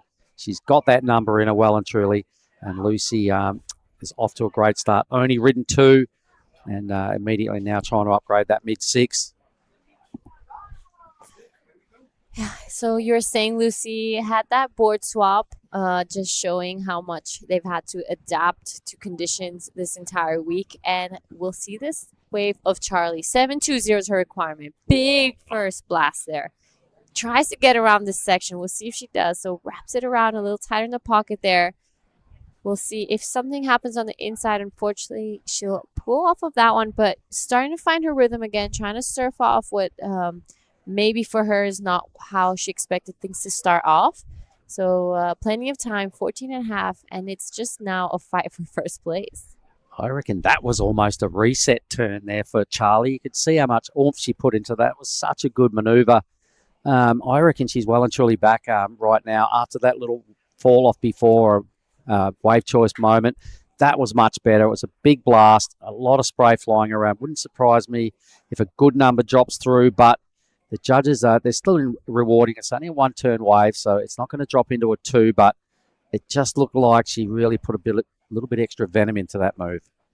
Yeah, she, as I mentioned before, you could see she's just getting rid of that. She had that determination face on. You could literally see her when she was paddling in. She was ready to go, and she's a warrior out here in the Rashi, and she's like, you know what? I'm not going to stop. I'm going to keep going, and she's ready to go. And I think 7.2 is not a big ask for Charlie once she gets on one of those good waves, but Lucy holding that first priority could really squash that for Charlie right now. If Lucy especially can better a 6.53, which she's only ridden 2 waves, and I feel like the next time she gets to her feet, she'll probably get back into a top 2 and better the 6.53. I mean, yeah, she already has her base. Now all she needs to do is improve. So she will definitely be cranking it up in her next few waves ridden in this heat, and she's not going to be holding back. So I think she's just now trying to identify a better wave than what she's caught. So wisely sitting on priority. She's taking her time. Charlie's throwing a lot at her here, and she hasn't budged. So a good sort of tactic coming out now for Lucy. Just got to wait for a nice clean one, I reckon. She's found really good second sections on every one of her waves. That's earned her a majority of these 13.5 points. So she knows what the waves look like. I imagine if she could just find something a little bit bigger than that maybe, or one extra bonus clean section on the next wave, you're right, I reckon she'll really tee off here. Yeah, wave selection is vital today. We saw that in the last heat. We'll just do a quick replay. This is the last of Charlie. Comes in at a 4-5. I love this turn. Really smashed into it. So practically a 4-5 for that one, because the rest was a little softer. The wave just not providing so much to work with. So if she can just do 2 or 3 of those turns, she's definitely going to be coming back into this heat. Yep, and on the Bonsoir replay, you could see her puffing her cheeks out as she was driving hard off the bottom, and that's a bit of determination you were talking about there, True. So Charlie, for me, I reckon that was probably her best turn so far of this semi-final. It was just so good. The drone footage of this final, the drone footage was right there with her. Really strong connection there. So game on. Can't wait. Here's all the gangsters down there just checking it out as well. Yeah, Elliot in the tribe. Elliot. Yeah, well, Lennox Smith is going to be in that final. He's there. He's got that knee brace on. He's nursing a meniscus injury. But he had a great semi-final with Teddy Billy, and he's got a really incredible support team around him. And I'm pretty sure Harley Walters was out there as his board caddy. They've been traveling together pretty closely. They're good mates as well. So for Lennox, he's got a great team around him, but so does Dylan. This next final is going to be pretty crazy because as good of a team as Lennox has, Dylan has one that's just as good as well. Yeah, and I think the little point of difference is that, Lennox is here with his good friends and Dylan's here with his entire family. I think everyone came down for this event, and it's a huge moment for him. He's so young, and he's just excited to be out there. I don't think he has anything really to lose. He's not, 100% chasing the entire points. And I think this result came a little bit unexpected for them. It's kind of fallen on his lap, although he's deserved it. He's here and he's just teed off, and he's grown as he's gone. He's got the red rash vest. You can see his posse is about, on average, 10 years younger than Lennox's posse.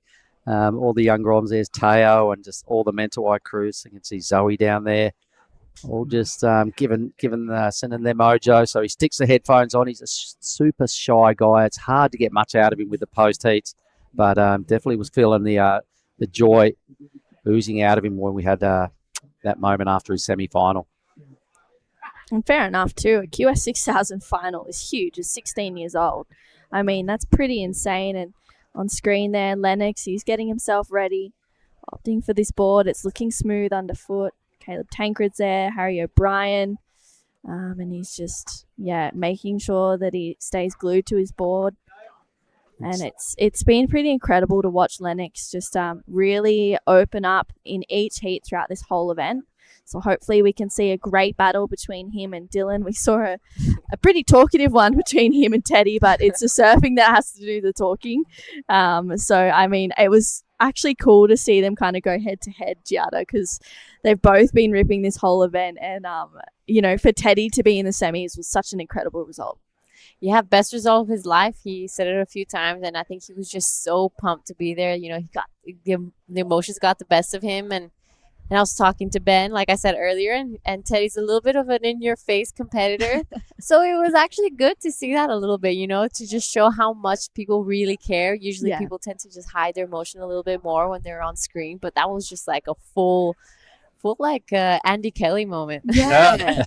Even like when Teddy gets ready for his heats, he's got his music on quite loud. He makes it known that he's there. He's like, I'm here. Know that I'm here and I'm getting ready and I'm already in your face before I've even paddled out. And it's like, I know that a lot of the Oz competitors aren't used to that. They're like, who is this kid? Like, why has he got like all of this music and then he like puts on like calm reggae stuff before he paddles out? It's like, what is going on? Well, I think what it is, he's got Kian in his corner and he's just firing him up as well. It's, you can see Teddy's face and he's just so in the zone but so intense. And when you look at Kian, it's probably even more so. So Kian's really been just advising him to step up and don't back down and be that dude. And Teddy's going out thinking, went out all his heats believing that he couldn't lose just with the fire that was in the belly collecting his rash vest and going through his post-heat warm-up. So his drill worked well at this event. So I think a big takeaway for Teddy with an equal third here would be remember the things that worked. Remember the confidence of getting through heats. Remember how that feeling felt. And I think he's just been authentically himself. Yeah. You know, like I think like this whole time he's just been so him that everyone's just like, this is you. And if this is how you're going to be, then be that, and you it's know? working. Yeah, and it worked. You know, some people were, you know, it really gets to your head. You're like, wow, this kid is like sitting on me. He's on like in my space. And, and it was different. It was good to see that. And you're right. He's just like growing into himself. Yeah, it's Comes so the set, awesome. ladies. Check this out. So second wave of the set. It's looking smooth enough for Lucy to pull the trigger here on priority. So this is his first tag. She's been finding joy second sections every final. Each wave in the final, and another good hit there, but I'm not sure whether that wave was the wave she really was waiting for. It was pretty good. I think she gets another number a little bit similar, but I don't think it'll be into a top two.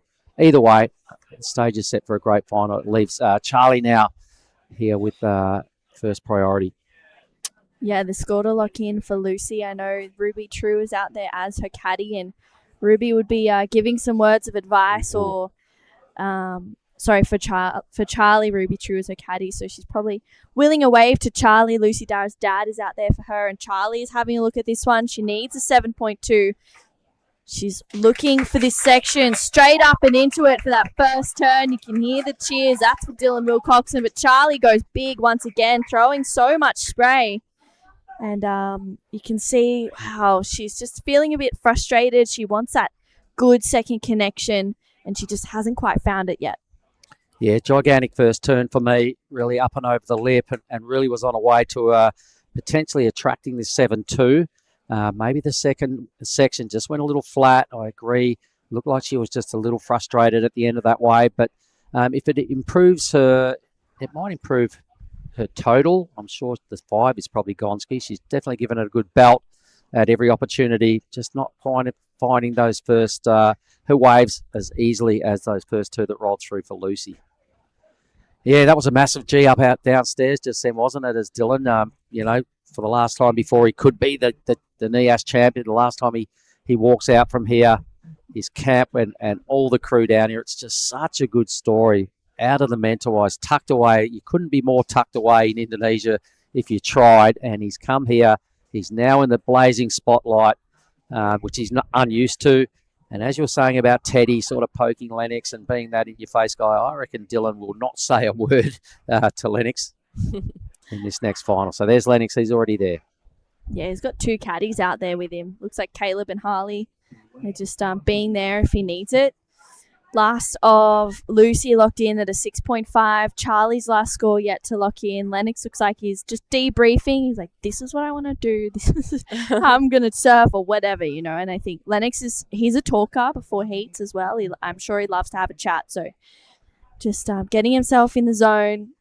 This last wave of Charlie just about to lock in. It's a 4.83. So doesn't go into the top 2. And it's, her waves just lacking that second good connection that we've seen from Lucy.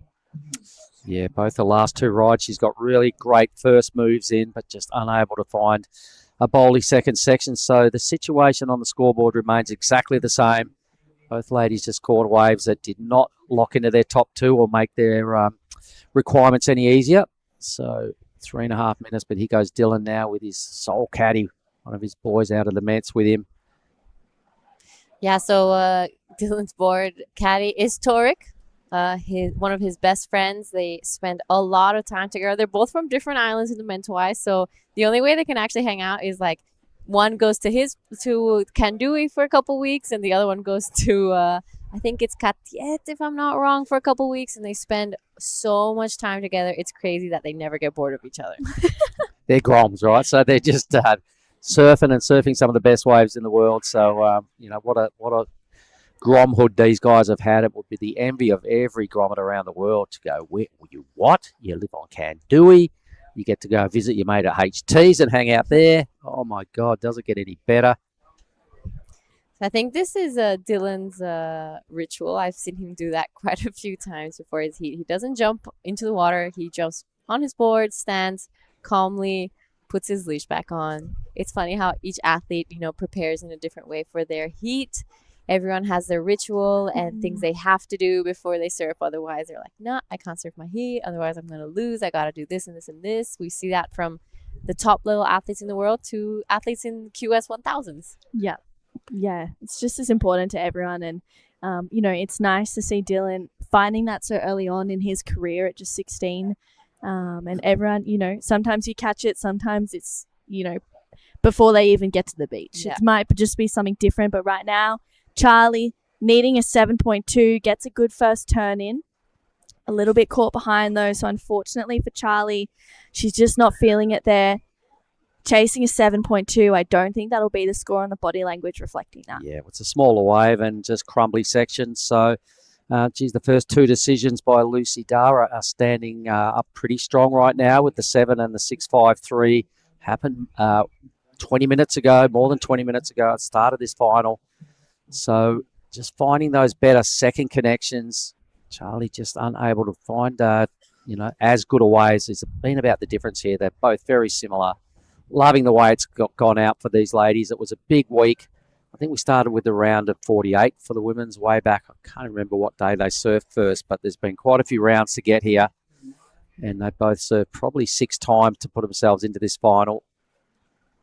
So I'm sure they would dearly love to both win this. She's swinging hard. She's tried a lot in this final. She's caught twice as many waves as Red. Still done a lot of power blasts and a lot of strong surfing herself, but just the difference is those second sections that Lucy's been finding early.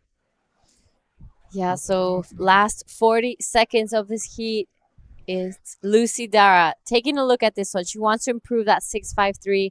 Good first turn here. Sets it up again. We'll see if she does anything bigger here on the inside, but I don't want to speak too soon, but it's pretty safe to say that Lucy Dara is going to be your Nias Pro QS 6000. Oh my goodness. This is so crazy. 15 years old with 5 seconds to go. Wow, I don't think Charlie gets another opportunity, and it is Lucy Dara taking the win at the 2025 Nias Pro QS 6000, and she's going to go and celebrate that with her dad out in the lineup. Wow. What a moment. That's incredible. Unreal. I salute you, Lucy Dara, and also Charlie Haitley. That was just so much fun to watch these youngsters, just best friends. Dad's there. Doesn't get any better for Lucy Dara. That's just a magic day. All right, guys, and with that, oh, wow, what a moment. Sorry, let's just absorb it. Lucy Dara, 15. Yeah, wow. But with that, we're going to head over to a quick break, and we will be on to the men's final. That's a weird-looking smoothie, Vorno. Tell him, son, this ain't no smoothie. This is a smooth-as broth base for our bonsai ramen. How long should we wait, Master Ramen? Patience, young noodle. Wait, and top secret, I need a corn. Behold, bonsai ramen. Moon-san, this is... Absolutely cooking.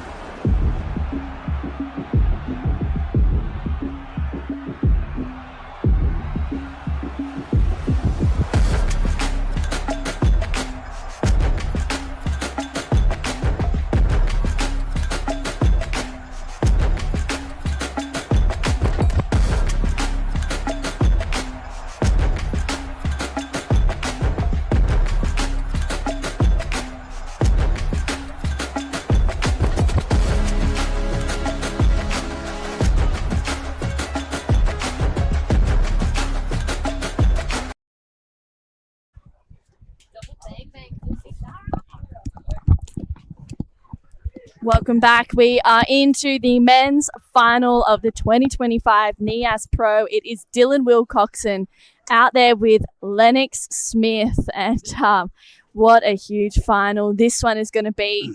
And we just saw Lucy Dara take out the women's final, a 13.53 combination What an incredible heat for Lucy. Charlie Haley coming in a very respectable second there. Yeah, the girls got to be careful here. They're about to attempt a chair off the reef. Hutty, young ladies. But there she is. What a moment for the young lady there in red. And her opponent, Charlie Haley. Charlie's going to get involved in the chair off the rocks. Oops, I think they've been advised to get a little bit closer to the edge because the rock can be pretty sharp down there. Yeah. We're going to welcome back into the booth as well Di Wacko for this men's final. And Di, it's the last heat of the QS 6000. Wow. Last heat and a big matchup. Big 6 days. So the advice is get off the reef first, ladies, and I reckon solid effort. There we go. As they make their way over to the Hashen family surf camp, you'll hear the roar once they get a little closer to where we're parked up. A lot of athletes down here that will just send her, both these two, their respect, because that was a great effort from both of them. Oh, my goodness. This is absolutely incredible. Lucy, 15 years old, the 2025 Nias Pro champion. And this is her best ever QS result. Honestly, got goosebumps for her. I know how hard she works. She's an incredible young talent, an amazing person as well. Huge congratulations to Lucy. I know her family back home, I'm sure, are watching. So I feel like they'll be feeling all the emotions as well. Tell you something else funny. I just got a message from Matt Glossop, who's over there at the Oki Grom comp. Lucy Dara's name is in the heat draw for tomorrow at the Oki Grom comp, but she's just won the biggest event that's going down right now, the Nias Pro, 6,000 points. What a day. So she may end up missing that heat, so it could be a sigh of relief for some of the other so ladies. Good. I know, but that was just a little stat. So thanks, Matt. Cool. All right, it's all about these two now. That's the moment they had in the water, all right. So thanks for our flight cam for revisiting the ladies, just the best friends, just enjoying a feel-good moment here. It'll be something they'll never forget right now, this moment coming in. It's done and dusted. The pressure's off. First wave now for our men's final is Dylan Wilcoxon. Yeah, flying down the line. You can hear the screams from everyone. Big first turn for Dylan. Gets a second one in as well. He's already looking onto his way to a good one, unfortunately. Coming unstuck for Dylan, but a great way to start his campaign in this heat. How are the lounge jockeys downstairs going nuts, Di? There's a lot of support for that young man, right? A lot of supporters down the athlete area, and it's big noise. So you can see he's freed up here. It's a final. There was no sign of nerves just then. He went for it big time. You know, when we see the replay, you'll just see how well his timing was to get to this second section and tag it. It was just so sick. So the young ladies are just in the Hash Family Surf Camp right now, down in the athlete zone. I think we're still going to get a post-final interview right after this wave of Lennox Smiths. Lennox up and riding. This is a good-looking wave. Nice first turn. And gets the second turn in. Is he going to get the third? Yes. Oh, that's a little bit stuck on the rail, but still great surfing from Lennox as well. Big answer back. Wow. A lot of noise from the athlete area. Lots of noise. A 4.67 for Dylan Wilcoxon's first wave. Lennox has this score to lock in. He is managing that meniscus injury, so just starting to fire up in this heat. We saw him have an incredible semi-final with Teddy Billy, so I'm sure he'll start to fire up right now. Maybe just needs to oil the joints a little bit, but yeah, Dylan, 4.67 for his first wave. That's a good way to start. But before we go anywhere, it's this interview with Lucy Dara that everyone has been waiting for. She's a 2025 Nias Pro champion, and she's down there with Giada Lagardi. Lucy Dara, you're officially the Nias Pro QS 6000 winner. How are you feeling right now? I can't believe it. I'm so stoked. There's so many good servers in this comp, like Charlie especially. Like, she absolutely ripped, so I can't believe I won. I know you two are good friends, and this is your first final and best result. What were you telling yourself? How did you keep such a calm composure out there? It was so cool that I got to have a final with Charlie. Like, we were both just laughing, I guess, just having a chat out there. So it was super relaxed, and I guess it was just really chill. I'm so stoked. All right, what are you going to do with the prize money? I think I got to pay my dad back for all the flights and everything, but hopefully I can put it towards an Indo trip. All right, and I'm sure there is so many people watching at home super happy for you right now. What do you want to say to everyone? I just want to thank my mum, my little brothers and my sister for watching me, and my sponsors, especially Wave Creations, for the best boards. I also want to thank my uncle and my cousins, and Poppy O'Reilly and Layla Fraser for watching as well. All right, a huge congratulations. You don't get only one, but 2 bang bangs on this one. You are a Nias QS 6000 winner. Congratulations. Thanks, Giada. Back to you guys in the booth. Well, thanks, G. Lucy Dara, double bang bangs for winning the grand final. Yeah. So sick. The numbers are in, everybody, on your screen. Half a point advantage to the Australian, to Will Coxon, actually, the Mentawaian there. 4-6-7 versus a 4-1-7. So it's a bit of an arm wrestle early, a bit of a 0-0 draw right there, Di. You would be expecting at the end of these next 26.5 minutes, both those numbers will vanish. I reckon we're in for some aerial antics and some ripping and slashing of the highest order. Definitely, we will be seeing to they get rid of these mid 4s, because we've seen a lot of 7s and 8s in the semifinals and air games as well. So can't wait to see them going to the air or big snaps. Yep. So priority also sits with Dylan. They both got a lot of support in their camp, but gee, Lucy was just the flavour of the hour down there out in front of the Hashan family surf camp. Gigantic result. Just gave Maddie a shout out. Yeah, she's in the draw over there at the Oki Grom Comp as well. How's that? So she was double dipping, but so what? I mean, 6,000 points, $10,000. Wow. The trophy, the kudos, the speech that'll be coming this afternoon, no doubt, when we have the prezos. It's got to be the best day of that young lady's life. How was she feeling? True, you just went down there to give her a hug? Oh, yeah. Sorry, I just couldn't help That's myself. all right. So proud of her. I mean, she's so over the moon. She's, I think, maybe feeling a little bit of shock, but you cannot wipe that huge smile off her face right now. She's so stoked. I mean, a win here at the QS 6000. I was like, are you going to the Oki? She goes, nah. And I was like, no, you just won a QS 6000. Stay and celebrate and then have as many bang bangs as you want, because that was... yeah, so incredible. Her dad was really happy as well. And this is Dylan Wilcoxon up and riding. All right, let's have a look at his second manoeuvre. A big foam climb, gets a little momentarily stuck. He's playing on, though. He's investigating another section. A little bit of a layback into the wash. A little bit of a moment. Down he goes, but I can hear some hooting and hollering out the back because the big fella's on here. Let's go, Lennox. Another big turn that goes down. Unfortunately for Lennox, and you can hear cheers for from both sides of the camps. Yeah. Oh, and look at Let's this. see it. Bring it on, boys. What's the young fella got in the tank? Can he outmuscle Lennox Smith here? So, yep, you're right. Both the camps were hootering and hollering each time their surfer was hit taggy sections. There was even a bit of a moment when there was a fall because everybody's so invested in this. Oh, did the duck dive cost Dylan the nose in front of in front of Lennox here? Their arm. Wow, they shoulder are to shoulder. neck and neck between Lennox and Dylan right now. Who will get the priority? This is a huge battle. Wow, what emotions! What an incredible moment! And So Dylan cuts in front. He wins the priority battle there. Youth and its excitement coming out right there. So anyway, that's only one moment of our grand final. We've got some scores to come. Both these guys are owed a wave, and I heard some pretty crazy noise going on for Lennox. I think he got a good one. yeah, this is Dylan though. Quick float for that first turn. The second turn again over the whitewash. Probably not the wave he was hoping for Dylan. I know he's looking to really open up. Gets a good carve in there, but unfortunately just loses the footing. And then out the back behind him, Lennox. Wow. First turn, nice flows, and gets the second turn. And that was a huge turn from Lennox.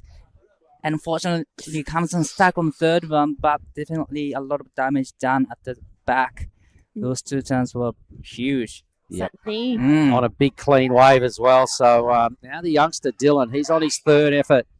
So tagging it. He's got a clean third section. Hits it again. Wow. Hits it high. Hits it late and recovers right straight out. You can just about barely hear myself think down here. The crew downstairs are going nuts.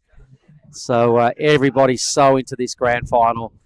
We'll know who our dual champions are in the next 22 minutes, but it's looking like an exciting men's final unfolding true. Yeah, let's take another look at this. It's a smaller inside wave. I mean, Dylan does some great surfing on it, but probably not as lethal as he was hoping. He gets those two-turn connections, but it's not the surfing we've been seeing from him. I don't think this wave is going to factor in by the end of this heat, if I'm going to be honest. He's an incredible surfer, but I know that he can do much more than what we just saw in that last wave. With his last couple of efforts and the waves and they haven't panned out, I reckon right now he's thinking air, go to my air game. And why not? It served him so well to this point. The ramps are out there, the landings, the soft landings with this onshore are there. So I wouldn't surprise me one little bit if Dylan really steps it up next wave. He's had a couple of little probably throwaway moments.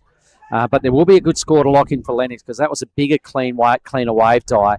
Had he made that third move, you probably would have seen a number in the excellent range. Definitely, he was on the way to the excellent score if he could have made that last turn. But still, the two big hits will get him into the healthy position, you know. So it'll still be a good score, yeah, I definitely. believe. Judges Especially that second turn. Right. That second turn, really like the second turn, actually. He just tags it in the right place at the right time and, you know, throw three fins out. So that's great surfing. Yep. All right, well, the judges are having a good think about it because I think this will set the tone and the scale for this final. I think it's our first good score that's about to drop. So the boys are probably really rewatching the brutality of his first two turns. Went for a big time on his third hit. That number is in. I didn't get too carried away with it, but it is the biggest score. It's a 5.93. So, gee, he makes that last turn. It's got to be close to 8, right? That was probably his biggest move of that wave. So I'd like to see the replay of it all again because he surfed probably one of the better waves I've seen come through for maybe even the last hour. It was such a clean set wave. It was the second wave of the set. It was right behind Dylan's.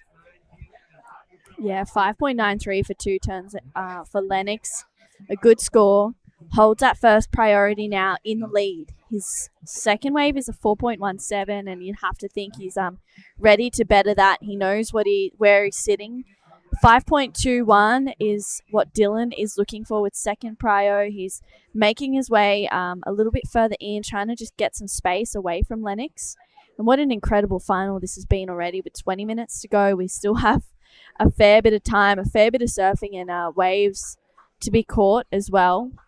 So Dylan did this against Elliott as well. Remember when he didn't have priority, he just went in there a little bit and took off on some slightly smaller waves and started boosting, all right, and started taking to the airspace. So I think his mindset now is, right, let's just go there again. Let's open up my range and open up my manoeuvres, build his confidence in these back 19 and a bit minutes with some air work.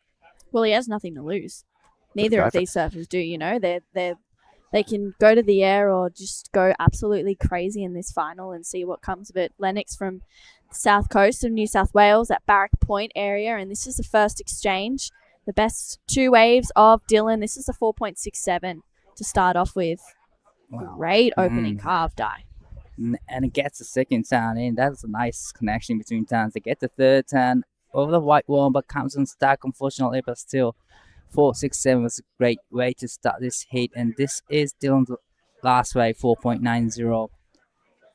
Nice first turn, and gets a quick two turns in. But like you said, Drew, this is not a wave he was looking for. Probably he wanna have the section to hit really hard and maybe into the air. So definitely, there's plenty of times, and he has awesome air games. Yeah. Well, here he goes, investigating these medium inside waves now. So his intentions will be clear. There's a gigantic air about to come up. The big alley-oop, ladies and gentlemen. He lands on the roof.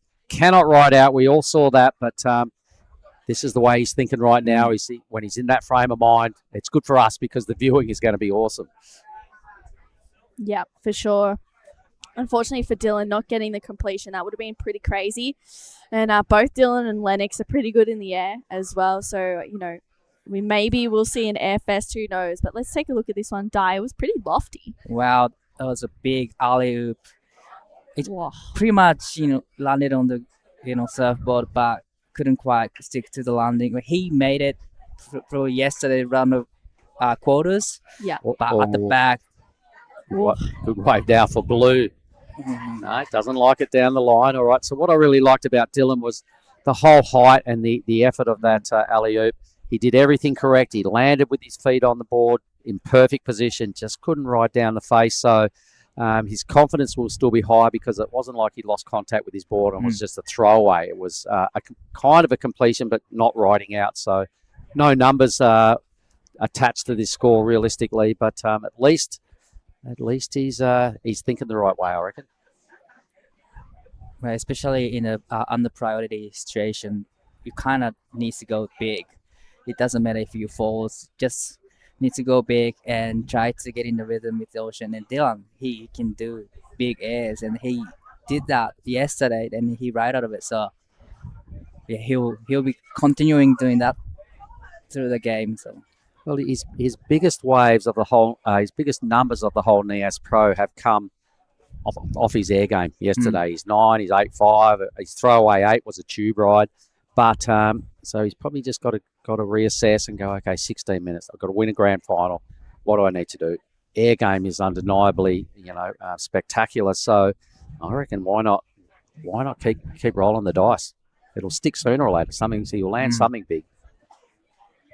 You can see Lennox there taking some time to himself. He's got that first priority, so he gets the next best wave that rolls through, or whichever one he is looking for. 5.93 and a 4.17 he has right now. It has him in the lead, and it's just a 10.1 combination of scores so far that has Lennox out in front.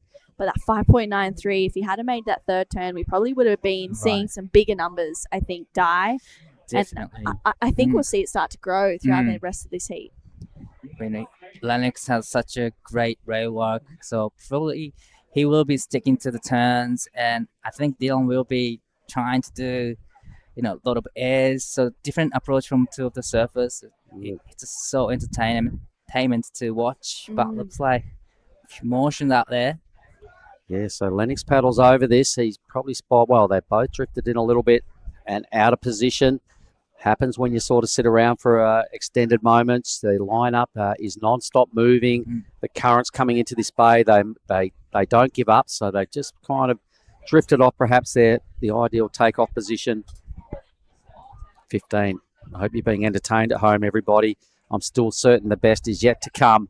Sitting on a high 5 and a bunch of 4s, I reckon this final will look a whole lot different at the end of this. Here we go.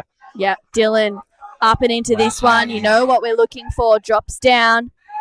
Big turn to start this one off. Gets a second connection in. He's chasing a 5.21. Drives through a turn. So Dylan goes to turns. Gets another nice carve in. He's looking fired up in this final.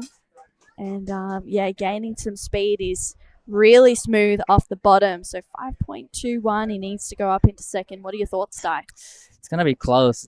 It was a great combination, like 2 or 3 turns combination. But I'm pretty sure that he was looking for the air section to go in the air.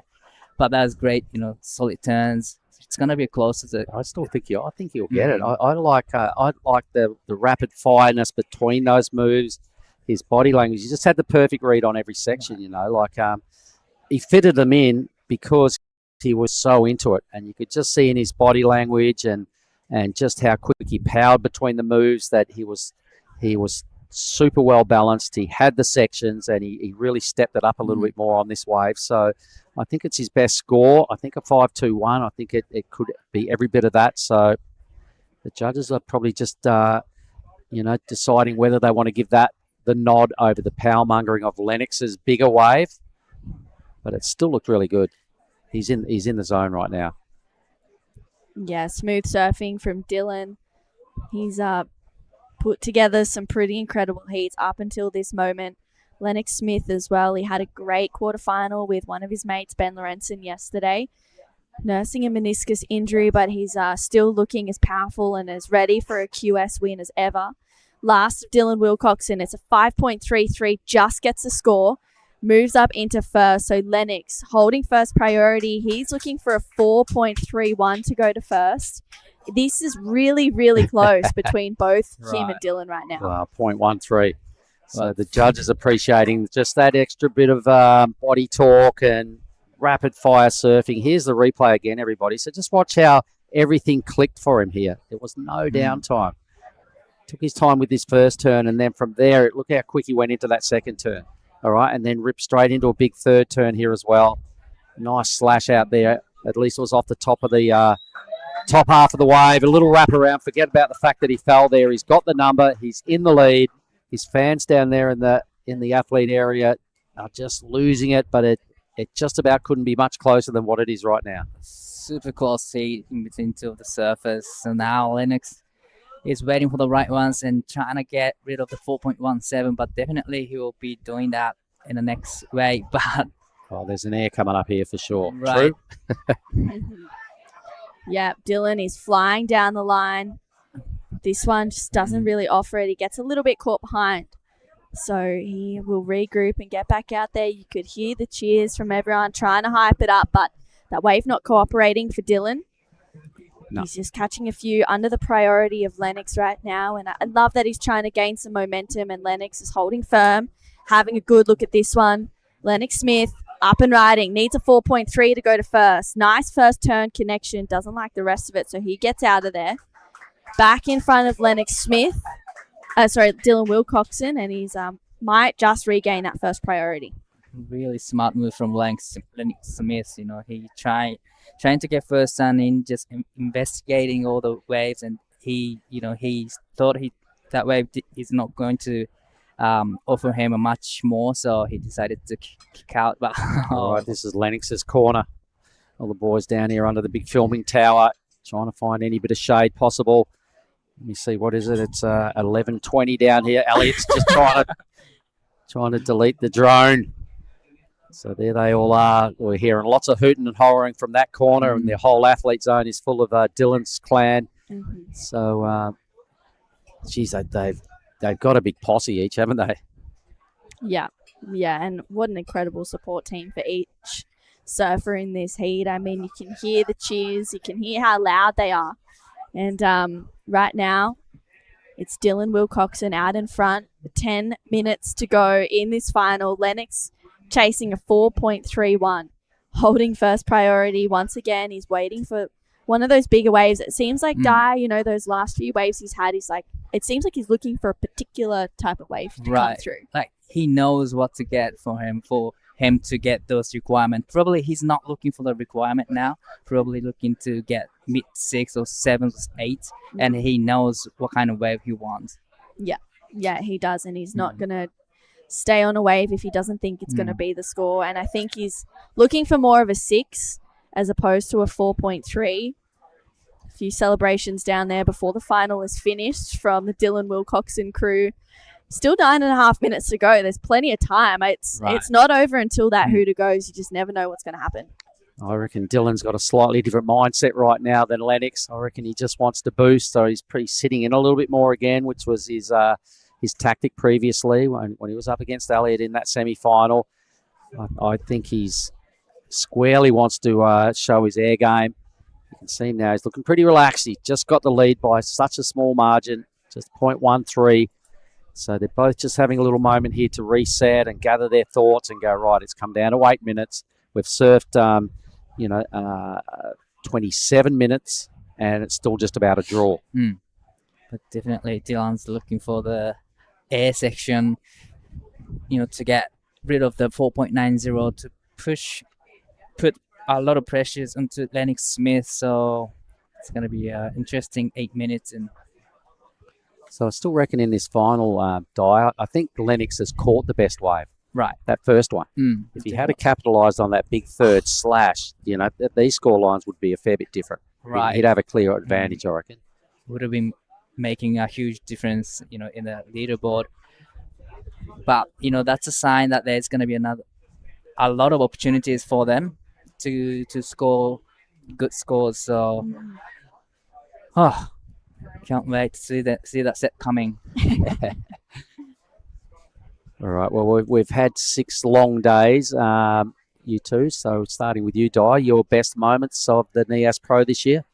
Well, I gotta say it's now, all the vibes and all the supporters just watching this heat particularly. So I'm really loving this moment right now. All right. Probably this is the highlights. Very cool. True. Same question.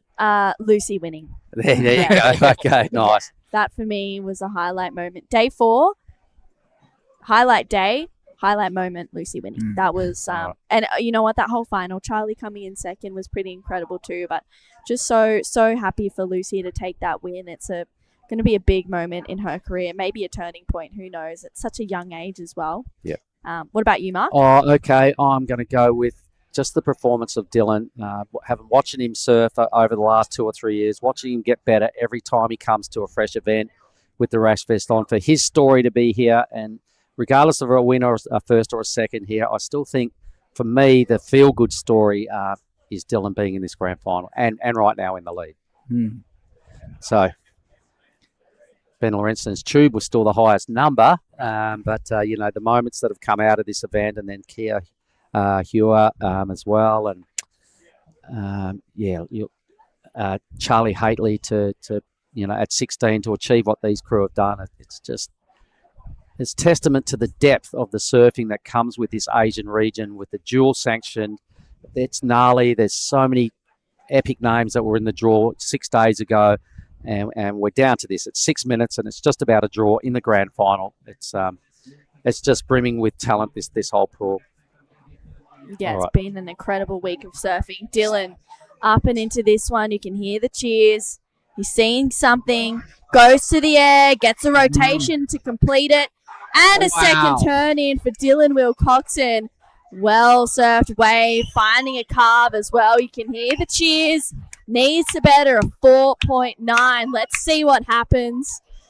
Wow. Big wave there for Dylan Wilcoxon. What a moment. Turning point of the grand final. Could it be? Because they were almost neck and neck before that wave was caught. Di, what do you reckon? Wow. Definitely it's going to be a best score in this heat. He did great job on the 2 turns. Flushed it. Yeah. Flushed that first air as well, didn't he, True? Did you like how he just paced himself and just the confidence is right there. You can see it. Oh, yeah, for sure. I mean, there's no doubt about it at all. He's looking confident in this heat. He's been looking confident throughout the whole event. And as I said, calling the wave, it was huge, and I love that he's just going to that. That's obviously a strength for him, and he can pull it out of his back pocket whenever he needs. So scores for Dylan to come through with 5 minutes to go in this heat. This is a crazy, crazy final. It comes in. It's a 7.5. Wow. For Dylan Wilcoxon, extending his lead. Lennox now chasing a 6.91 with 4.5 minutes to go. Crazy 4.5. I mean, I can't believe it. It's just been an incredible final so far. I haven't heard a bigger roar this week than when Dylan landed and flicked off that wave just then. The crew out in front of the restaurant here just went absolutely berserk. It's not done yet, though. We know this fella here, Lennox, can get a 6.91. He just needs the wave, and he, as you've said earlier, he knows what sort of wave he wants, and he's just sort of parked up, and he's not prepared to throw his hat in the ring on anything that's a bit sub or a bit under that. How's the crew down there? Big supporters for Dylan. Well, the Indonesian flag, just for every Indonesian on the beach as well to be in this position. Here he goes. Is he going again? So right on cue, we knew he was going to sort of, land one of those things eventually. He sat inside. He was more than happy to take a mid-sized wave there because he identified that, he's going to stick an air soon. And then his connection coming out of this air was so good, True. Wow, he got this wave. He was on a priority, but gets in the air and it gets the second turn in. That was a great 2-turn combo, and it gets the bonus section here, but those 2 turns were amazing. Yeah, that was huge for Dylan, and 7.5 well rewarded for that surfing as well. And just, that rhythm and momentum in this heat on that 7 wave, it's his best one, and it seems like it's working for him. He's got that Grom mentality. And 3 minutes to go. He could be 3 minutes closer to his first ever QS 6000 win here. And wouldn't that be so exciting for Dylan and the family and support team he has around him? But Lennox only needs a 6.91, and we have to remember that he's been dropping huge scores. He got an 8.5 and a 7 in his semi-final. You know, so he's still one to look out for as well. You can hear the cheers from the Indo team down there in Dylan's corner. They've already got the flag up there. They're ready to go, but yeah, 2.5 minutes. Yeah, We'll see what I'd happens. love to see the replay of the 7-5 again. Maybe the boys can cue it up again. It was a confident air. He didn't throw it into reverse, but he just gave it a one pump and got up there and so tagged this second section again. So let's watch it. And you watch just how rapid fire coming out of this air. His control was just, it's so spot on that there's zero downtime. As soon as he spins it around, one pump. Watch this. Boom. So huge money moment there. Just combination of major manoeuvres is a part of the criteria. That was on display right there. So I salute you, Dylan Wilcoxon. Brilliant surfing. Big surfing for Dylan. Lennox has been holding priority for quite a while now. Holding the nerves, keeping everything in and waiting to just unleash it on what might be his next opportunity in the next minute and 25 seconds.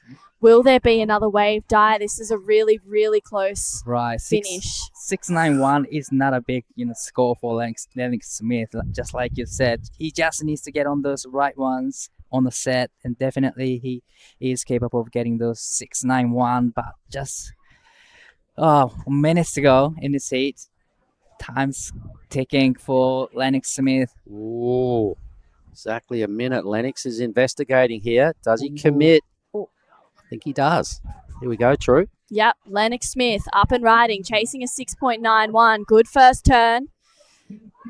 Wow, unfortunately comes unstuck. He had to go big for Lennox Smith, but not getting the completion. You can hear the cheers. Wow. And 35 seconds to go. Is there going to be another opportunity? Dylan just paddles down to Lennox. He's like, oh my goodness. I mean, this last one at Lennox, if he had made that second turn, could have pushed for the score. Definitely he was on the way to the requirement, but unfortunately he falls off the last 15 seconds to go. He had to go big, so it was a smart move with literally 10 they could seconds. see. There we go. Look at this for a bit of sportsmanship, everybody. Out there in the world-famous Sorake Beach lineup. Two combatants go. Just show each other a bit of respect after a long 6 days. And there he is. Oh, what a feel-good moment. I think I got chicken skin. That was so good. Yeah. Well done, you two. Thanks for sitting in on that men's final. That was just such a moment, True. You loving it? Yeah, it was amazing. Guy, it was a great how final. good. It was amazing. Just entertaining and... Oh, man, it's like Independence Day down here because an Indonesian and a young one at that, out of the mental eyes, has just won the men's division of a 6,000, his biggest event he's ever been in. Oh, this beach is going to explode. Right. Celebrating that moment with his best mate. And wow, an incredible win for Dylan Wilcoxon, 2025 Nias Pro champion, and he's loving it. I mean, what an incredible event he's had so far, and to just tie the knot at the end was pretty magic moments. Surfs his way all the way down to his clan on the rocks. We're going to have to stay with the overhead drone footage of this because this is absolutely golden moment in sport, in surfing history, in what's gone on these shores at Lagundri Bay, Sorake Beach. This is just such a feel-good moment for all his team. Look at him. They're just tracking him down here. We'll just stay with these images for everyone present online. Thanks for being part of it. Just enjoy this moment with us because you can't script this stuff. Oh. Wow, incredible moment for Dylan. What a huge win. Big hugs there from everyone around, and they just, a great moment. Dylan Wilcoxon getting the win. Who's probably going to be in the Pro Junior tomorrow. He needs to go back to back. There it is, the Indonesian flag flying proudly. The surfboard at the back, his gang are all over him. The media want every piece of him right now. He's super shy. Does he open up with a speech here today and actually give us a bit more than what he has in the past, because he's kind of reserved. All right, I guess I'll go down and do a post-heat interview with him. Post-final interview. Wow. I'll whip down there, guys. That was amazing. Dylan Wilcoxon gets the win over Lennox Smith. What a crazy performance. He's getting chaired all the way into hash. Wow, here he is.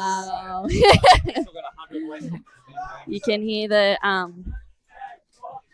hear the cheers from everyone down here, and what an incredible show. Dylan, you can see Giada there. She's going, what is going on? Definitely, she's so happy with that result. But it's a great moment for all the Indonesian team and a lot of supporters for Dylan. And everyone gets around in this hash athlete area now. Yeah, hopefully we get to have a chat with Dylan. We'll try and get him down there with Mark. He's, wow, just giving the hugs all around.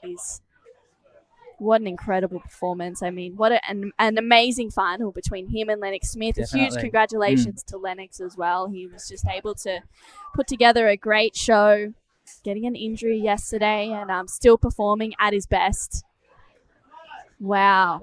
Big tears, big emotions down there, big smiles for Dylan. Wow. Huge. Yeah. Kiani's just, he's so stoked for him. I mean, you can see the hype up there.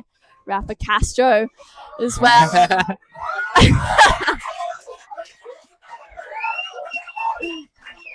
Wow. 2025 Nias Pro champion is Dylan Wilcoxon. Oh, big emotions, big tears. The crowds cannot stop cheering, but well, I mean, this is a pretty incredible performance. Mark is down there. He's got a box of bang bangs. I feel like we're ready to go. Mark, let's take it away. Huge moment down here out the front of the Hashem family surf camp. Dylan Wilcoxon, is this the best moment of your life? Best moment of my life for sure. What a dream come true. I'm so stoked. Thank you everyone for supporting me. My dad, my brother, my sisters, and everyone. And River and Matt, all of them watching in California. I love you guys. There's people down here with tears in their eyes, folks. Literally. Dylan, I'm going to just say, would you like to throw some big bags out to all your clan? Everybody, Dylan Wilcoxon! Congratulations, Dylan Wilcoxon. Wow. That was incredible. What a huge win there for Dylan. An incredible event, Di. right. What an incredible week. We've seen a lot of big scores, big barrels, big turns, and this final is just amazing to finish off. Yeah. Wow. An amazing week. So huge. Big congratulations to Dylan Wilcoxon. Wow. Well, the action is not over. We do have the Pro Juniors. They'll be starting tomorrow, but an incredible week this week at the Nias Pro with Dylan Wilcoxon taking it out, as well as Lucy Dara for the women. We're going to have some more surfing tomorrow morning with the Nias Pro Junior. We'll see you guys bright and early. Thanks for a great week.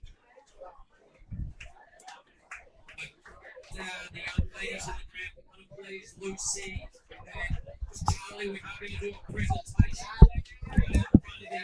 Family circuit. So we need Charlie Haley and Lucy Dara. And then those men's champions, please.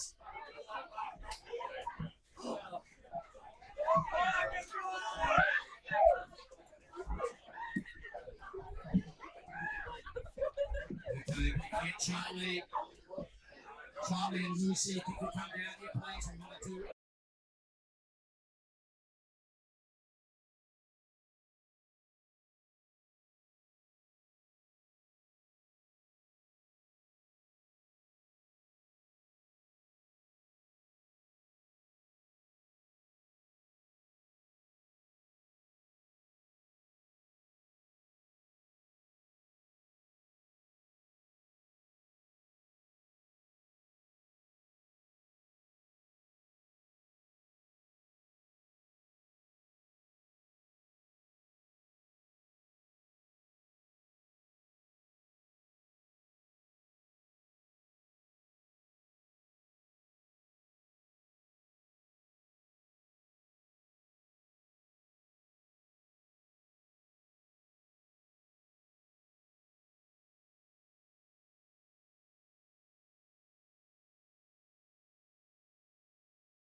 All right, let's do this. We'd like to call up our third places, please, on the ladies' side of the draw. So if we could get Ella McCaffrey and Kia Hewer to come up, please, and accept your third place checks.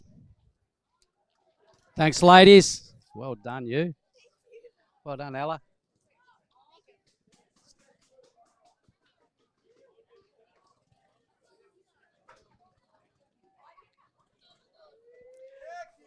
All right. Yay. What a big moment for both these ladies. But our finalists and our runner-up here today, Charlie Haitley, everybody. Put your hands together for Charlie. Come on.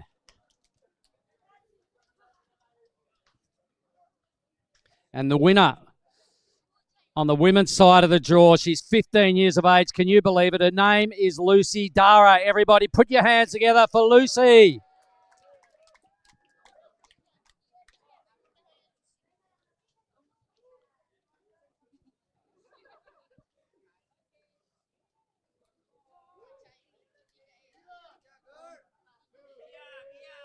So thank you very much, ladies. We love your work, everybody. That's what our finalists look like on the women's side of the draw after many, many rounds of surfing. Congratulations, everybody. Let's just put our hands together one more time for our finalists on the women's side of the draw.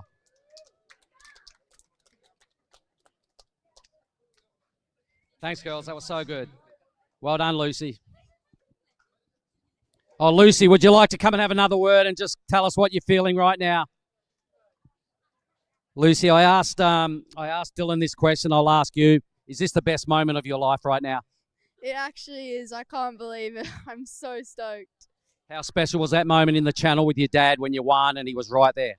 Oh, it's amazing. Like, I wouldn't have come here without my dad. Like, he's helped me so much. He's brought me here, so I'm so stoked I could share that moment with him. Thanks for the entertainment today. That was awesome. And everybody, put your hands together one more time for our champion, Lucy Dara. Thank you, Lucy. All right, let's bring up the men's. Let's welcome third placings, Teddy Billy and Elliot Parada Reid. If they could both come up to the front, please. Elliot, a job well done this week. Teddy, awesome. You guys could collect your... Well done, Elliot. Really enjoyed the entertainment, gentlemen. Big breakout events for both these guys. Some of their best results ever at a high-end QS event. So my congratulations to Alex and Teddy. Awesome. Runner-up here today, though, his name is an Aussie. He did a really good job, and his name is Lennox Smith. Could everybody please welcome Lennox up to the podium?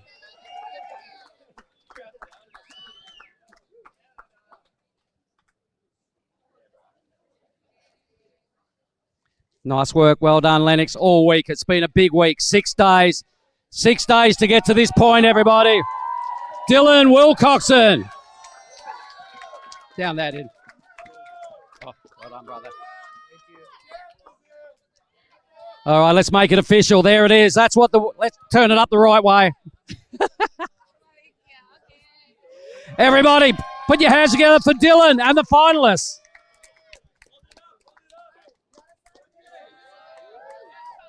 Hey.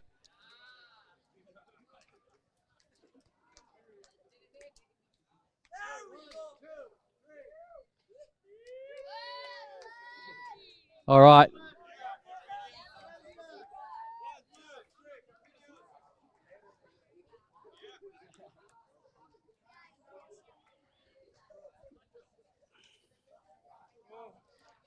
So awesome. What a huge moment, everybody. We might just get a quick little sign-off word from our champion here. He's only 16 years of age, out of the mentawise. But Dylan, being Indonesian, how much of a big day is this, not just for yourself, but for the whole of Indonesia? Wow, what a dream come true. Super stoked to win this event. My dad always said one day I'd win this event, and today's my lucky day. Yeah, I'm super stoked. Dad knows, yeah. All right, so the career's looking good, mate. And your dad's been dragging the whole Mentor White team around too for the last couple of years, Ray. Respect. But how good is it to have a solid gang right next to you this week? Yeah, I'm super stoked. I grew up with all these guys. I'm so stoked. Yeah. All right, let's just put our hands together for one more time for all these 4 surfers, please.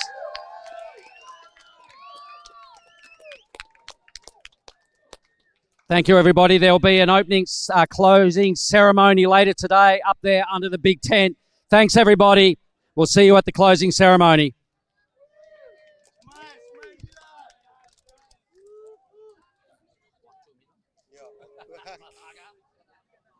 Cheers, boys. So sick. Thanks, Abe. Well done again. Thanks, well done, Al. Thanks, bro. Kia ora, cuz. Yeah. So good.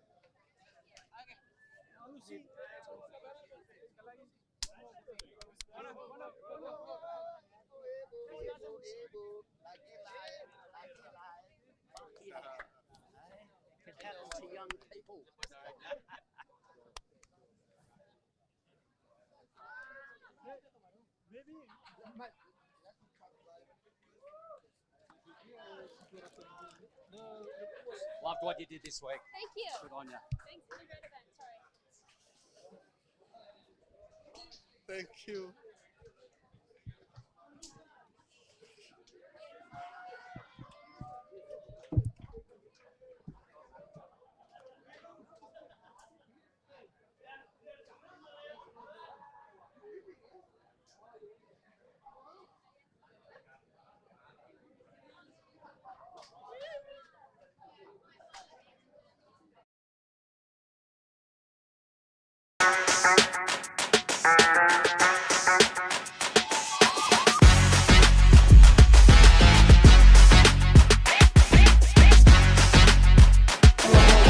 Yeah,